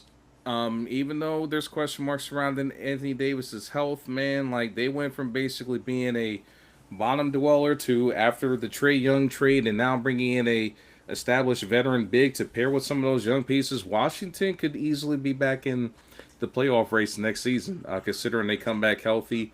Which I know Zay's probably surprised to hear me say that, seeing that how critical I am of Trey Young in general. But I definitely think they came out ahead. If you are going to build around Trey Young, this is one hell of a roster to put at his disposal and to also help shield him defensively, because you know that's been my biggest gripe about that. This definitely fortifies their front line. They got young wings. They got a lot of potential, man. Washington definitely looks a hell of a lot better versus how they started this season. So shout out to the Washington Wizards for the work that they did. My biggest loser, the Golden State Warriors get the losers tag. Because, like, you clearly had an opportunity to get Giannis, whatever the cost was. You didn't fulfill it. You had a disgruntled camper in Jonathan Kuminga, and you come away with the artist formerly known as Kristaps Porzingis. No disrespect, but my man's has not been healthy. He's got this potential disease thing going on that's limiting his long-term impact. Yes, I know they've been hunting for that stretch big man that, you know, could help control the paint, get Draymond off the block, and allow him to be more effective on the perimeter. But how much longer are we seriously going to get out of Kristaps Porzingis at this point, man? Like, it just... I'm not digging it. You know, with the potential that what they could have got to only come away with that, and the clock is ticking on the remaining effectiveness of Steph Curry. He still looks great at his age, still playing at the MVP level, but how much longer the babyface assassin is going to be able to keep this up, man, with recycled parts coming in around him, bro? Good question. I just it don't look good for the Warriors. Unless they find a way to get Giannis this offseason, man, the Warriors will by far be the biggest losers of this 2026 NBA trade deadline, if you ask me, at least. So, winners Washington, losers Warriors by a mile in my eyes, at least. So, but we are going to call it a wrap on basketball. It is time to talk football. Here we got the Super Bowl coming up this weekend. Will be played in the Bay Area, Santa Clara, and we got the matchup between the New England Patriots and the Seattle Seahawks. And this is a rematch from a Super Bowl from quite a long time ago. Well, not quite a long time ago, but almost about a decade ago. Between these two teams, and I know me and Zay kind of gave our picks and our predictions last week, but Paz, I'm going to put you on the hot seat, my guy. Who do you got this weekend between the Pats and the Hawks? As an NFC fan, as a New York Giants fan, I'm going with Seattle.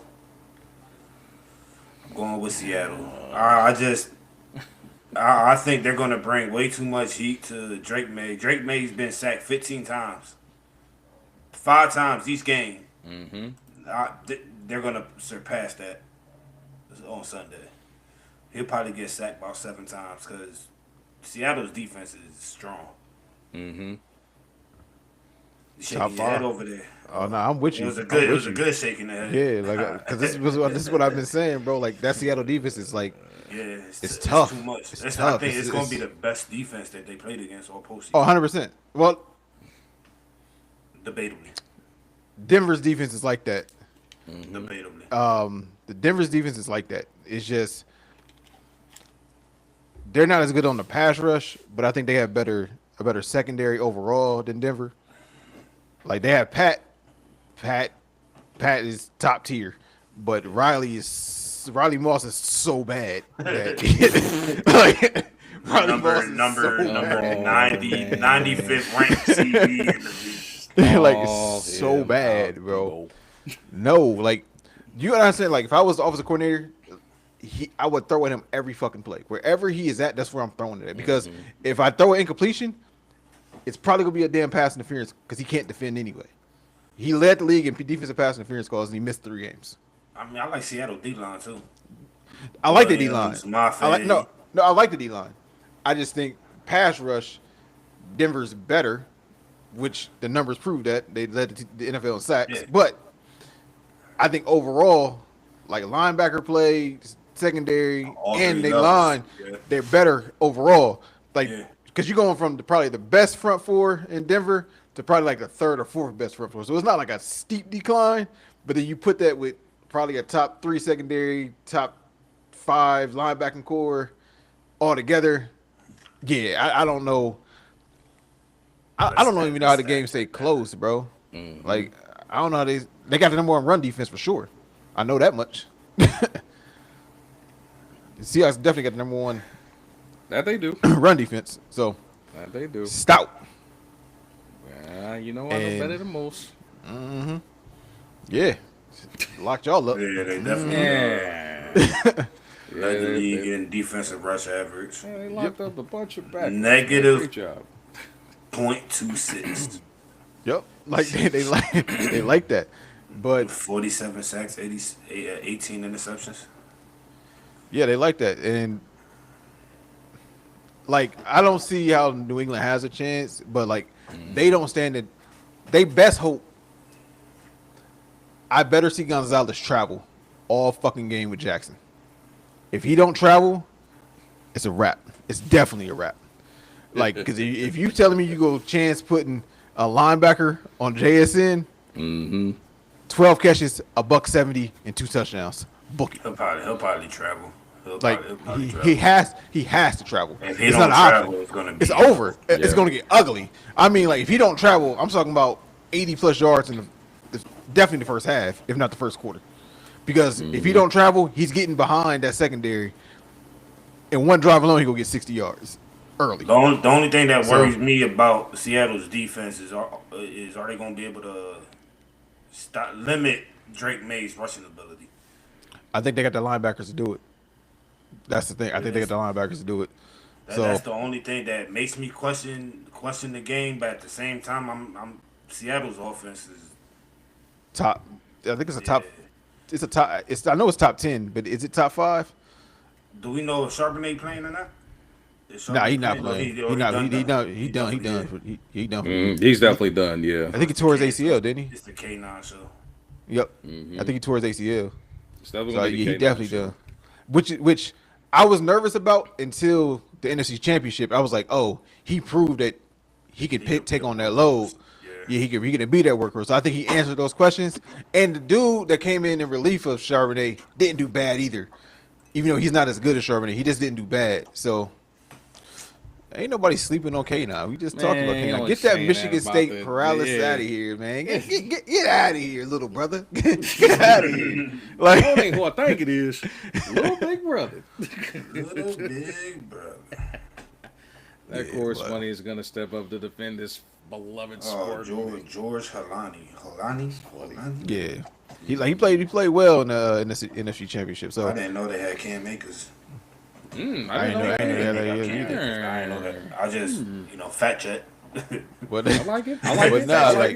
I like them, and for some reason, the last 3 weeks, Cooper Kupp been getting back into a form that like it ain't Super Bowl Cooper Kupp, but when you go from getting 1 to 2 receptions to now I'm getting 4 to 6 receptions, that speaks a lot to where now I can't double JSN as much. And then on top of that, Rasheen Shaheed is stepping up in a big way. It's problematic. It's problematic. It's problematic. And I know you hate every ounce of this being a 49er fan, and I fucking love it. Seattle gets their revenge on the Hey, Russell you Wilson can turn around. You can turn around all you want, but they're gonna be celebrating that in y'all stadium come Sunday. We gonna see. I don't give a damn. Bang bang, not a gang until I die. and Seattle that field will not crown a champion out of the NFC West. And money. That's the best question. That's the only way. That's the only way New England wins this game is if we get what Sam Darnold we get. If we get Sam Darnold that's been showing up in the playoffs, they win. If we get Sam Darnold that regresses and start seeing ghosts again, it's a fucking wrap. Well, I'm glad. I thank you for throwing me that lob because I'm gonna go ahead and crush it off of that, bro. Because it depends on that exactly. What Sam Darnold do we get? Do we get the GOAT or do we get the ghost? As far as Sam Darnold I don't goes. even think he's the GOAT. I mean, he's not GOAT. He's been playing at a GOAT-esque level in spite of, like, In what you world? know. I'm just saying, he's been playing clean football.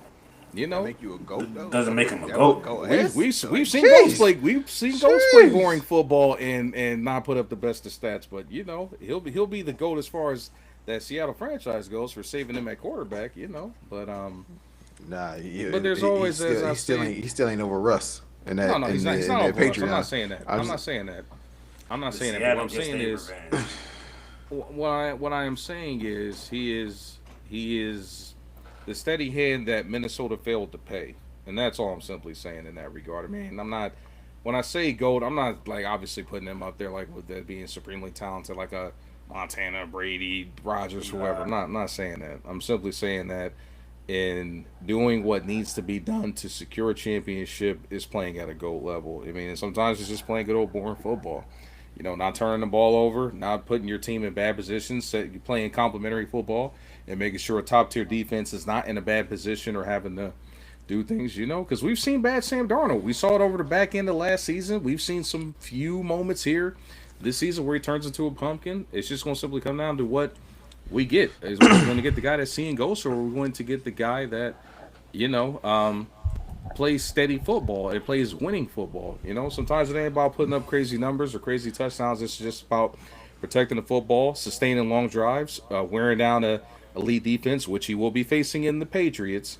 You know what I'm saying? So that's really what it comes down to. So, you know, like you have said on several occasions today, I mean, Trent Dilfer was a quarterback of a team that had arguably one of the best defenses, and you still got to move the ball and score enough points on offense, and you know, in a Trent Dilfer. So, Yep. So basically, what to me what it boils down to, right, is out of your quarterback, it's two vastly different things that's going to be asked to be able to win the game, right?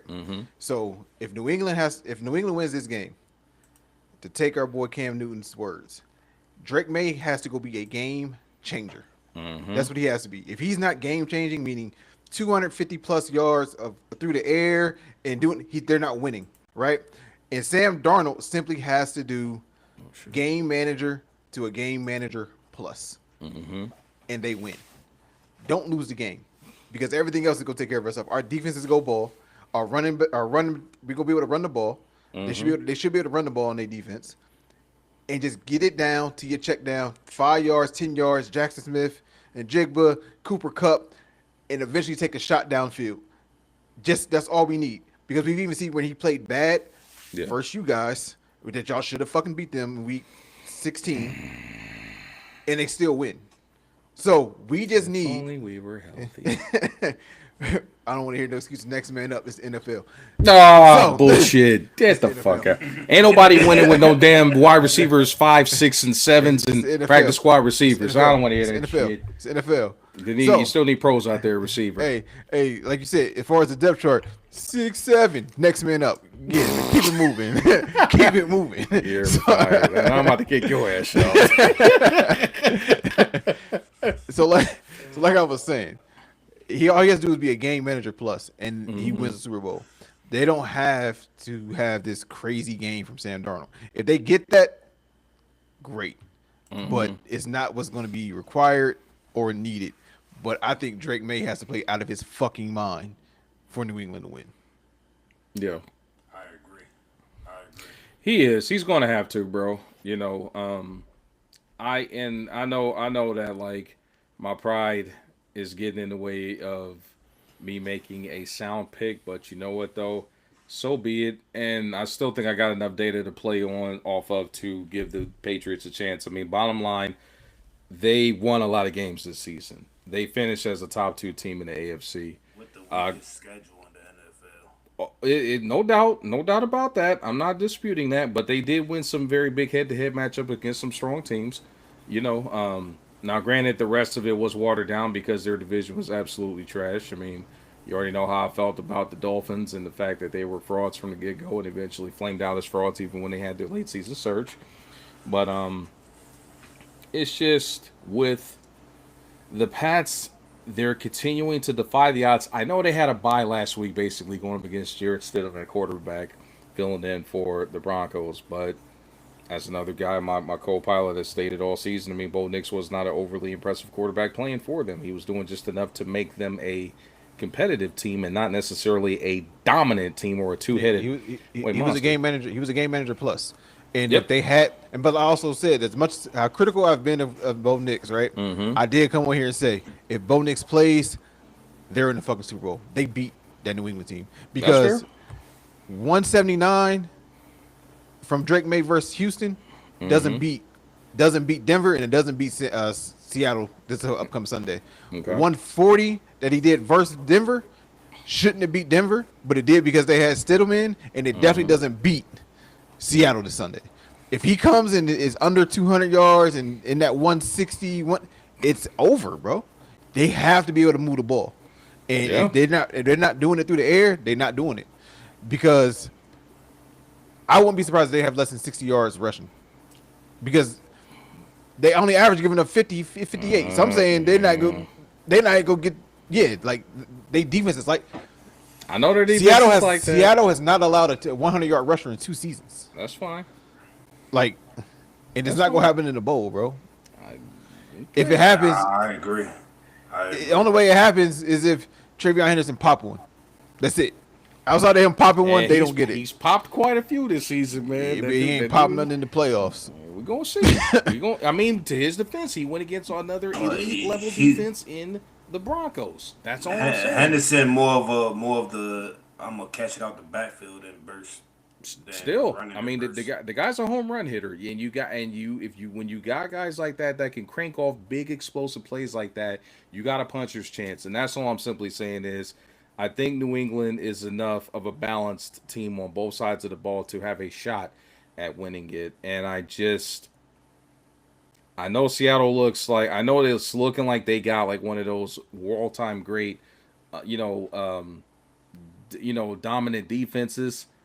I just don't know, fellas. I mean, I gotta see it against like a team that can really punch back on the two-way front. But we gonna see though. Sunday will definitely be the tail of the tape for both teams. I'm still sticking by my pick. I still say the Pats will win, but it is going to be a very ugly, ugly game. I definitely don't see this being no more than a 13-7 kind of game. Possibly, it could be that bad, that close of a game. It could be. I hear you, but I don't see it that way. That's fair. That's fair. But I'm looking at it from a different standpoint, man. I mean, I know Sam Darnold's got the boys. You got Smith and Jigba. You got the resurgence of Cooper Kupp, and you got K9. You got AJ Barner. I mean, they got some pieces, but the Pats do too, man. The Pats are strong on both sides of the rock, man. So we're gonna see. Name four weapons. 4 weapons that the Pats got. Yep. I know they got. Oh, don't do me like that. Don't do me like that. They got Diggs, right? Diggs, okay, he's a weapon. You got Henderson. Okay. You still got Stevenson, right? You still got Hunter Henry, who's serviceable. Serviceable or a weapon? They got We're pieces, saying bro. weapons. We're saying weapons. I've seen The teams only- win so- without, so when I say weapons, without right? weapons, explosive players, right? Is that what we're saying? Yeah. So I'll give him Diggs, even though he's more of a slot guy now. I still give you that. I give you Booty. I give you Henderson. I was gonna get the booty, yeah. But I don't see it happening versus that secondary. That's fair. That's the issue. That's fair. That's what I said. We gonna see, man. They have the pieces to make it, to have a chance. Is all I'm simply saying. It's not gonna be a dominant like sweep. It's not gonna be an annihilation. It ain't gonna be a 41-6 like how it was against the 49ers. That's what I'm saying. Yes, it is a possibility. It is impossible. No. It's a possibility because it's a possibility because they lining up. Is it likely? Is it likely? No. Is it likely? No. Any given Sunday, but I mean it is, Seattle but wins by 13. Unless the fix is in and the NFL says that they need more ratings and we jump on that conspiracy train, that this game is not going to be a damn track meet. Both teams are not going to score over But 20 like on even their ends, historically bro. though, like even historically, when have we seen like a real track meet in the Super Bowl? 49ers, Ravens back in the day, and We're even talking that 15 required. years. I And know. It's like, been a minute. Hey, hey, hey! It required somebody conveniently shutting off the power and restoring it right in the middle of that shit, you know. But yeah, like, and then beyond that, when was the last like track meet? Like, even the shit. greatest show on turf wasn't a track meet. Like, Mm-mm. track meets Yeah. just don't happen Nah, most it of the time. don't. It Like, don't, man. even if a team score a lot, it's lopsided. Yep. Like, it's blowouts. It's not both teams up and down the field. Like, Don't remind me of that damn Seahawks Broncos Super Bowl. Jesus I Christ. think it's like a nah, 27-14 game. nah. As long as we don't get Rams Patriots, we good, bro. And that's all I'm Listen, saying. It very well could be that. nah, it ain't gonna be that. It ain't gonna be that. It ain't gonna be no. But what was that? 10-3. Ain't gonna be. It ain't gonna be no 10-3 Super Bowl. Ugly. Oh God, Ugly. I legit fell asleep on my damn couch watching that one. Like I didn't like either team, but I'm just like, bro, this shit's boring. Like Yeah, it ain't gonna be it, that, bro. It ain't But gonna be that. I think it's like a 27-14. I got someone run that. 27-17. Like I got Seattle by about 10 points minimum. Yeah, I think it's like 10 So between 10 to 15 point spread. Seattle. that's very very very possible, man. But it sounds like as of the moment, you two are in unison picking the Hawks, and I am the lone soldier that is picking the Patriots, even though I can't stand either team. But I you know, think Drake May's inexperience is gonna hurt the Patriots Drake. this Sunday. Oh man, gotta have faith. I also think they ahead of schedule. Like Yeah, They're very much ahead of they schedule. Yeah, overachieved. so They overachieved like hell this year, so but they also had the weakest schedule. well out, that so happens that when kind of helped them. so next year we go see because they gonna have one of the toughest schedules in football. So See, I'm a Yeah. defensive guy, so low scoring for me. But I just want it to be entertaining, man. I want to see some defensive stops. I want to see some offenses like fight and grind it out. Like I'm not mad at a 21-17 dogfight. You know what I'm saying? I just think that this is going to be more of a phone booth fight. It's going to be hella close, and I don't see either one of these offenses really being able to put up a crazy amount of points. But it's going to come down to being able to get those big pops and get those explosive plays. So we're gonna see what both coaches are made of between Mike Vrabel and McDonald. So we're gonna see. We we gonna shall see. see. So I got enemies. Got a lot of enemies. no doubt. So, but that is going to bring the first half of the pod here to a close. And Paz, we want to thank you for joining us here on this segment, my brother. It has definitely been a ride, man. Definitely Yes, not bad for sir. your first day out, No. man. First debut. We definitely I'll be expect you to back. come in. Oh, hey, you should. It'd be perfect. You'd have like the black glasses and be like, "I'll be back."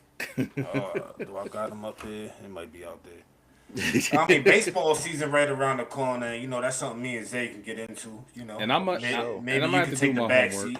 Maybe you can take the back seat and just let the baseball guys. Well, talk hey, baseball. if my Marlins or my Reds is actually doing something this year, I might actually have a reason to watch. But we all both know The that Reds and Marlins ain't doing shit this year. they ain't doing shit. Gaining doing shit prospects. this That's all year. they doing. God. The only thing the Reds got going for them is Ellie. But LA. LA, he'll be a Yankee soon enough. Y'all Yankee fans. Y'all Yankees think y'all gonna get everybody, boy. Y'all crazy. I mean, the Marlins have basically been a fucking farm system for the Yankees. I mean, Like every time we have superstars who find a way, they find their way to New York. And that's why I felt that Derek Jeter was a mole for the longest. See, I ain't totally washed when He it comes to was. baseball. I know my history. Ellie, Fucking John bullshit. Ellie would be a Dodger before a Yankee. Like Yeah, I agree. But hey, I appreciate y'all having me, man. No doubt, my guy. We'll definitely- talk about it. See where we at.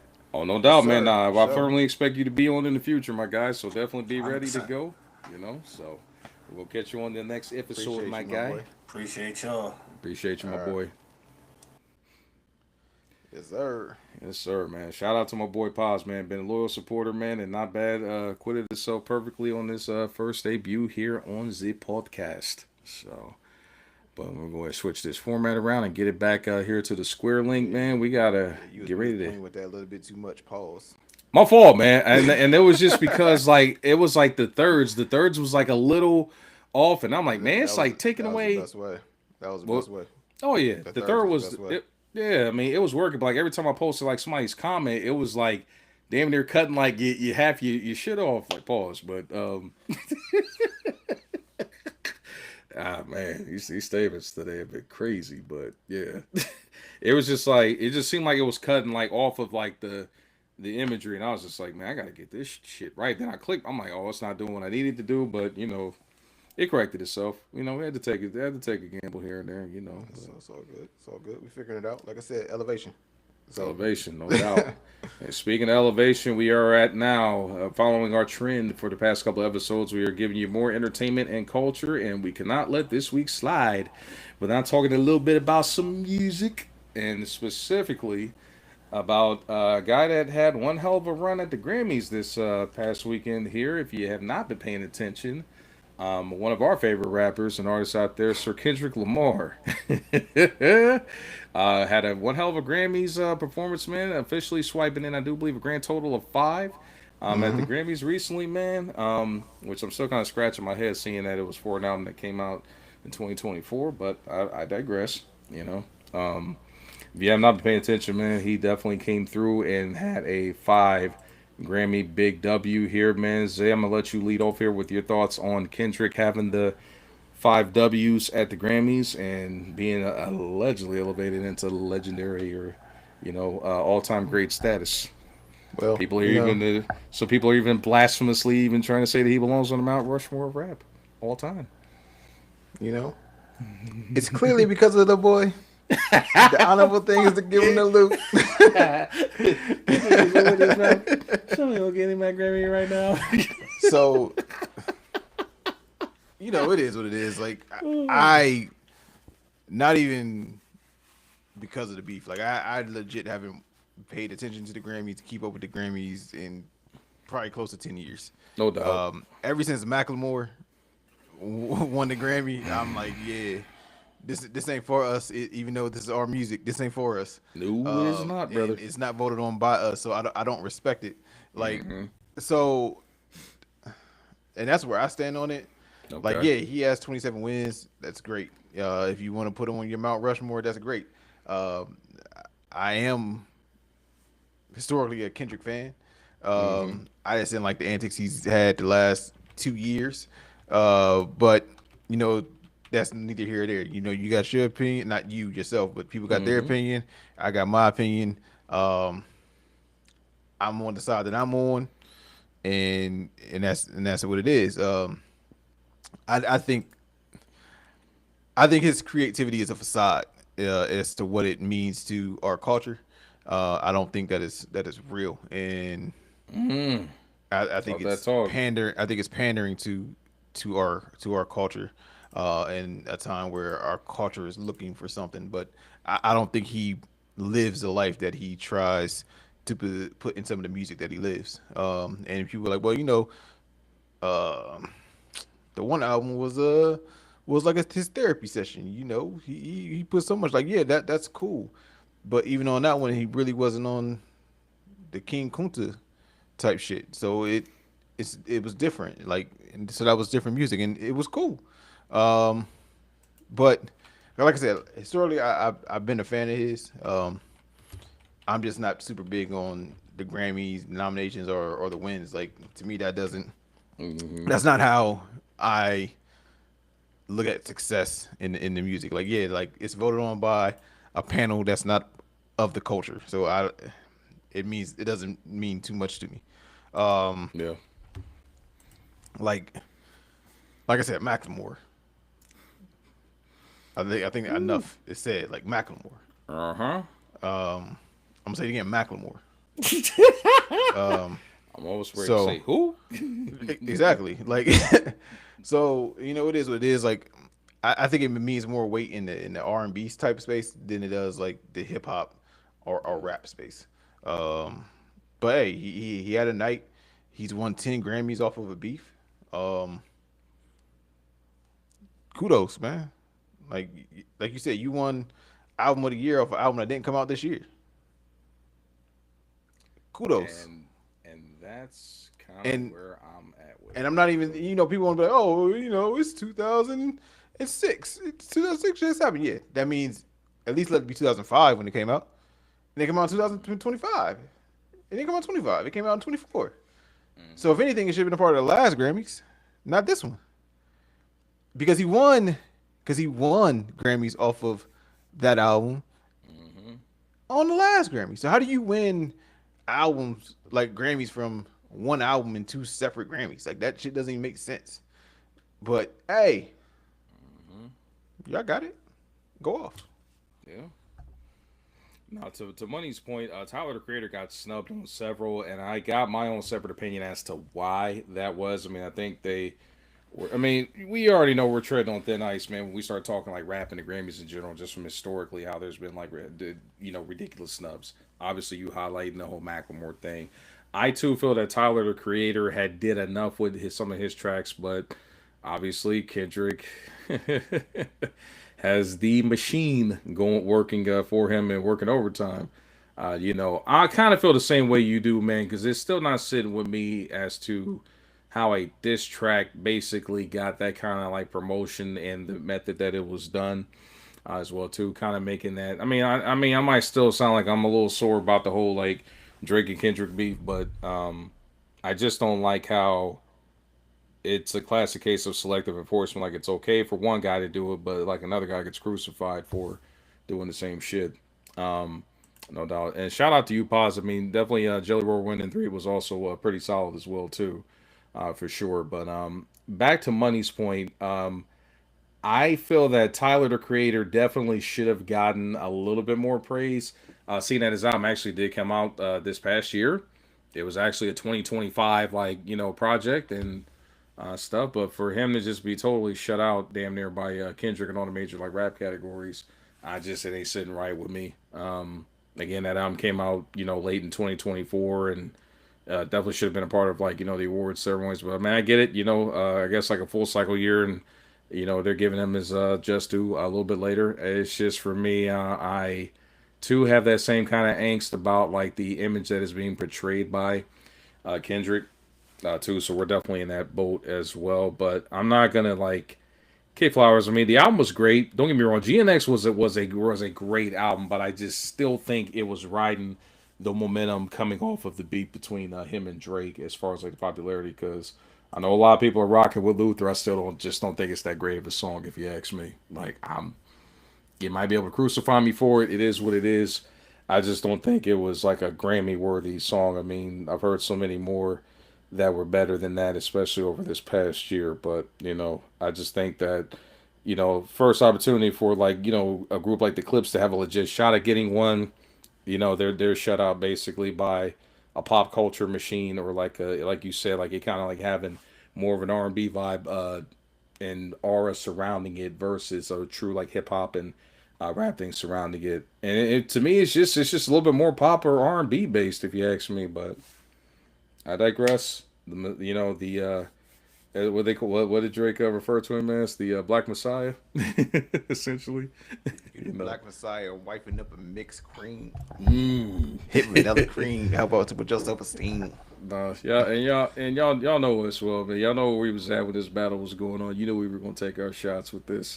Hey, money. I just want to let you know, you cannot say that. You cannot say that a Grammy-winning diss song is not a top 5 diss track of all time. I agree with you though, but you can't say it, sir. Oh, I'm going to say it. Fuck all that shit. It definitely should be. That's complete. It's not, bro. Got us out here snapping our fingers to a damn diss track. Like, get the hell on, bro. I've had 2 years to stomach this shit, bro, and I'm so over they not like us. I don't know what to do, bro. Like if I hear it in a meme, I don't know if there's anybody I follow. Like, bro, if I see it in one of your clips, bro, I'm hitting the dislike button. That's how strongly I feel about it. Like, that's how petty I am with it, bro. Because it is such a farce of a diss track. And I hate that we're even going down this rabbit hole again, but I've been holding on to this shit for the past year, bro. Like, with it. Like, I respect who Kendrick Lamar is historically as an artist, man, but this wave of bullshit that's been going on over the past year and a half. I can't rock with it. I can't like, you know, like the Grammy wins. I mean, it just kind of compounds it. You know what I'm saying? Like, I don't know. I'm just yeah. Yeah, like I've been hearing some wild things from like Kendrick defenders, like Hmm. basically saying that Drake is like crazy disrespectful for saying Kendrick just opened his mouth. Someone go give him a Grammy right now. That is downplaying his greatness and his craftsmanship. But Hmm. like, okay, if you want that angle, then you also have to dislike whenever someone only brings up ghostwriter claims when you have multiple artists saying that Drake is one of the best writers that they've ever worked with and the most talented writers that they ever worked with, and that one that you call Hmm. a musical genius has even said if he could write all of his songs, he will win a Grammy pretty much every fucking year. Hmm. So you can continue to disrespect him in that Hmm. regards, and that's fine. But he can't say, Kendrick just opened his mouth, someone go and hand him a Grammy right now. That's being disrespectful to his craftsmanship. But everybody else can just disrespect Drake's craftsmanship. Like it's been easy to be at the top of the rap game for 15 plus years when the And normal counting. average range is about 2 to 3 years Hmm. that you'll be at that top spot, like historically, or in that top discussion. Hmm. Like everybody fizzles out. It's only one person that has withstand the time. Like I'm 35. I've been listening to Drake since I was fucking 15. Hmm. Like so 2 decades of counting, brother. so yeah, like All the it way is what back to it the is, comeback bro. season, for me at least. Yeah, so it is what it is, bro. Like to me, like the conversations are contradictory and it's just funny to me. That's it. No doubt about it, brother. It's definitely been like crazy, but yeah, I'm just for me, it's like kudos to Kendrick, man. For me, it's almost like I just see like a lot of how can I say this? I'm gonna give him his flowers, respect the art, the hustle, but man, there's just a lot of nonsense behind it, man. Like I just hate how folks are giving him like, at least especially in our community, man, we're giving him the holier than thou, like veil essentially, but ready to slam others for even like the slightest. You know what I'm saying? And not just calling it out for what it is, man. Like it just again, just even best going back and rehashing the talks about the they not like us track. I mean, just like I when I think about that and I look at how long it took for Drake to get his tracks like officially like published essentially and them not being out like as it is in a rap battle. You know what I mean? For him to have to finally like do that as well too, and people are just like, oh man, look at the listens and the views and it's all over. I'm like, yeah, it's all over because of a technicality being violated, bro. Like y'all really gonna sit there and act like it just wasn't like done? We're just gonna sit here and dismiss that wasn't no shady shit done behind the promotion of that track. Like all the like that is like bottom line, it should not have been in reels. It should not have been like in clips and being able to get pushed as hard as it did. Like it's sickening, bro. So but the damage is done. He got a Grammy for it behind a ridiculously crazy narrative with still no proof that his data supports it. Um, you know, Shout out to him though, man. Hey, whatever you gotta do to get to the top, man. But it's just another classic case that no artist is above not having to get their hands dirty or doing some shit or stepping on people to, get to the top. You know. Yeah. So and also one thing I found out about this whole thing is that if you ever want to say anything derogatory about somebody, whether it's true or not, Mm-hmm. simply just like go to Chat GPT, tell it to make you a beat, and say it over a beat. Because Mm-hmm. therefore it's protected by creative properties, and that if you listen to it, the common person is supposed to know that it's done in the realm of a rap battle. Just so you guys know. So if you want to be disrespectful, just do it that way. It clears you of any legal wrongful doing, as long as you put Mm-hmm. it in a song. All right, cool. Yep. And that, as they say, is that. So. But yeah, but we gonna go ahead and close it down, man, and just have us succumb to Jesus moment, man. After getting that off our chest, after having to tolerate this shit for the past year, And it ain't essentially. over. And it ain't over, boy. As Ice Cube said, "Oh yeah, it ain't over, motherfuckers."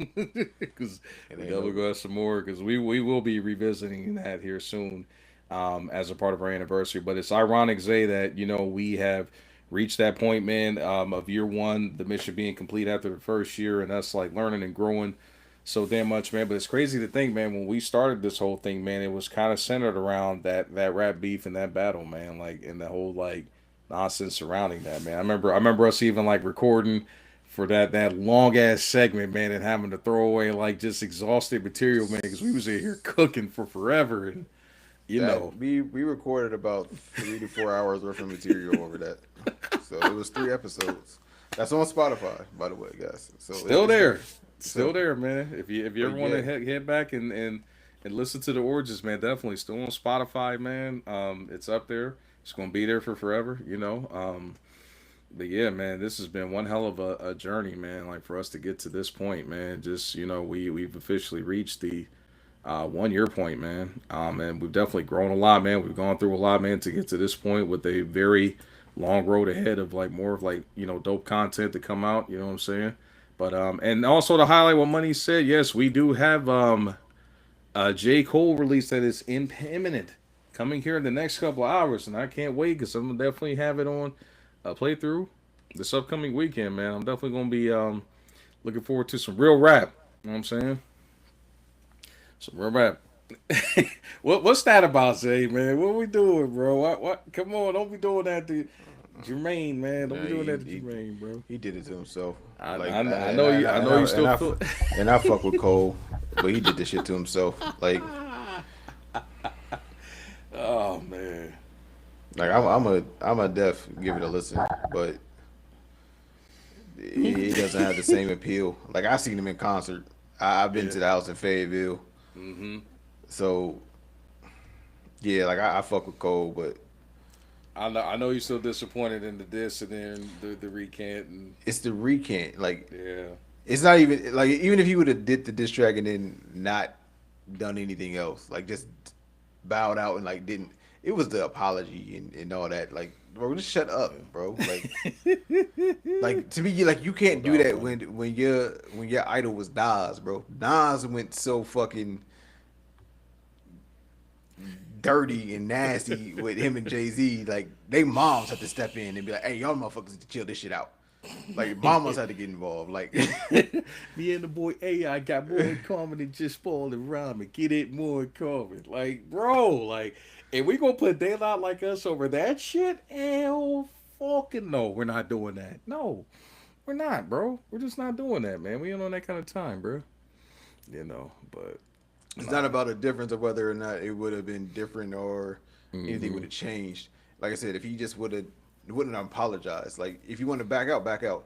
Like don't release an apology and then take away the music that you put out. Like it was something that he said that made you Mm-hmm. feel that you needed it to put whatever you said to pen Mm-hmm. to paper and then get in the booth and release it. Let Yep. it be. That was your artist release. That was your artistic release. Yep. Let it be. Don't apologize because I don't think the whole song with him and Drake was any type of shot at Kendrick It anyway. wasn't, man. It Like wasn't from even. from the whole from everything I've been hearing, Kendrick was originally supposed to be on that anyway. They were trying to get Mm-hmm. him on that anyway, and he just didn't do it. So it is what it is. Like it was never. And the thing is that you went after the nigga that didn't even say anything about you in the track for real. So I'm Mm-hmm. like, all right, cool. It is what it is. But I just think the apology is my issue. It's if you wanted to step away, cool. Let that be. You did your track and you stepped away. Yep. I'm just not gonna respond anymore. You wanted to go on apology, go on stage and apologize. It was weird to me, and Yeah. that's Especially that was my knowing issue with it. especially knowing what level of like an MC like he is, man, and like what he's capable of, like from the lyrical standpoint. I mean, I still feel that it deprived us of what the fans really wanted. You know what I mean in that regard. So, because I'll be damned, bro. You ain't going. I'm not going to let a guy like just call me out on some shit like that and me not respond at all or like have me like getting that fired up to get in the booth and pen it. And in retrospect, 7 minute drill could have been a hell of a lot sharper if you ask me. But you did, he did it. He released it. He put it was a part of an official release, and only for him to go back and delete it later, man. But Can't see, stand that's it. the thing though. Like I think Mm-hmm. for the most part, diss tracks shouldn't be like these well polished Mm-hmm. pieces of art because in Yeah. essence they're supposed to be quick, rapid, and not pre-written. If Mm-hmm. you guys catch my fucking drift with It's- that. No doubt. So you Yeah. can't have pre-recorded diss tracks like that.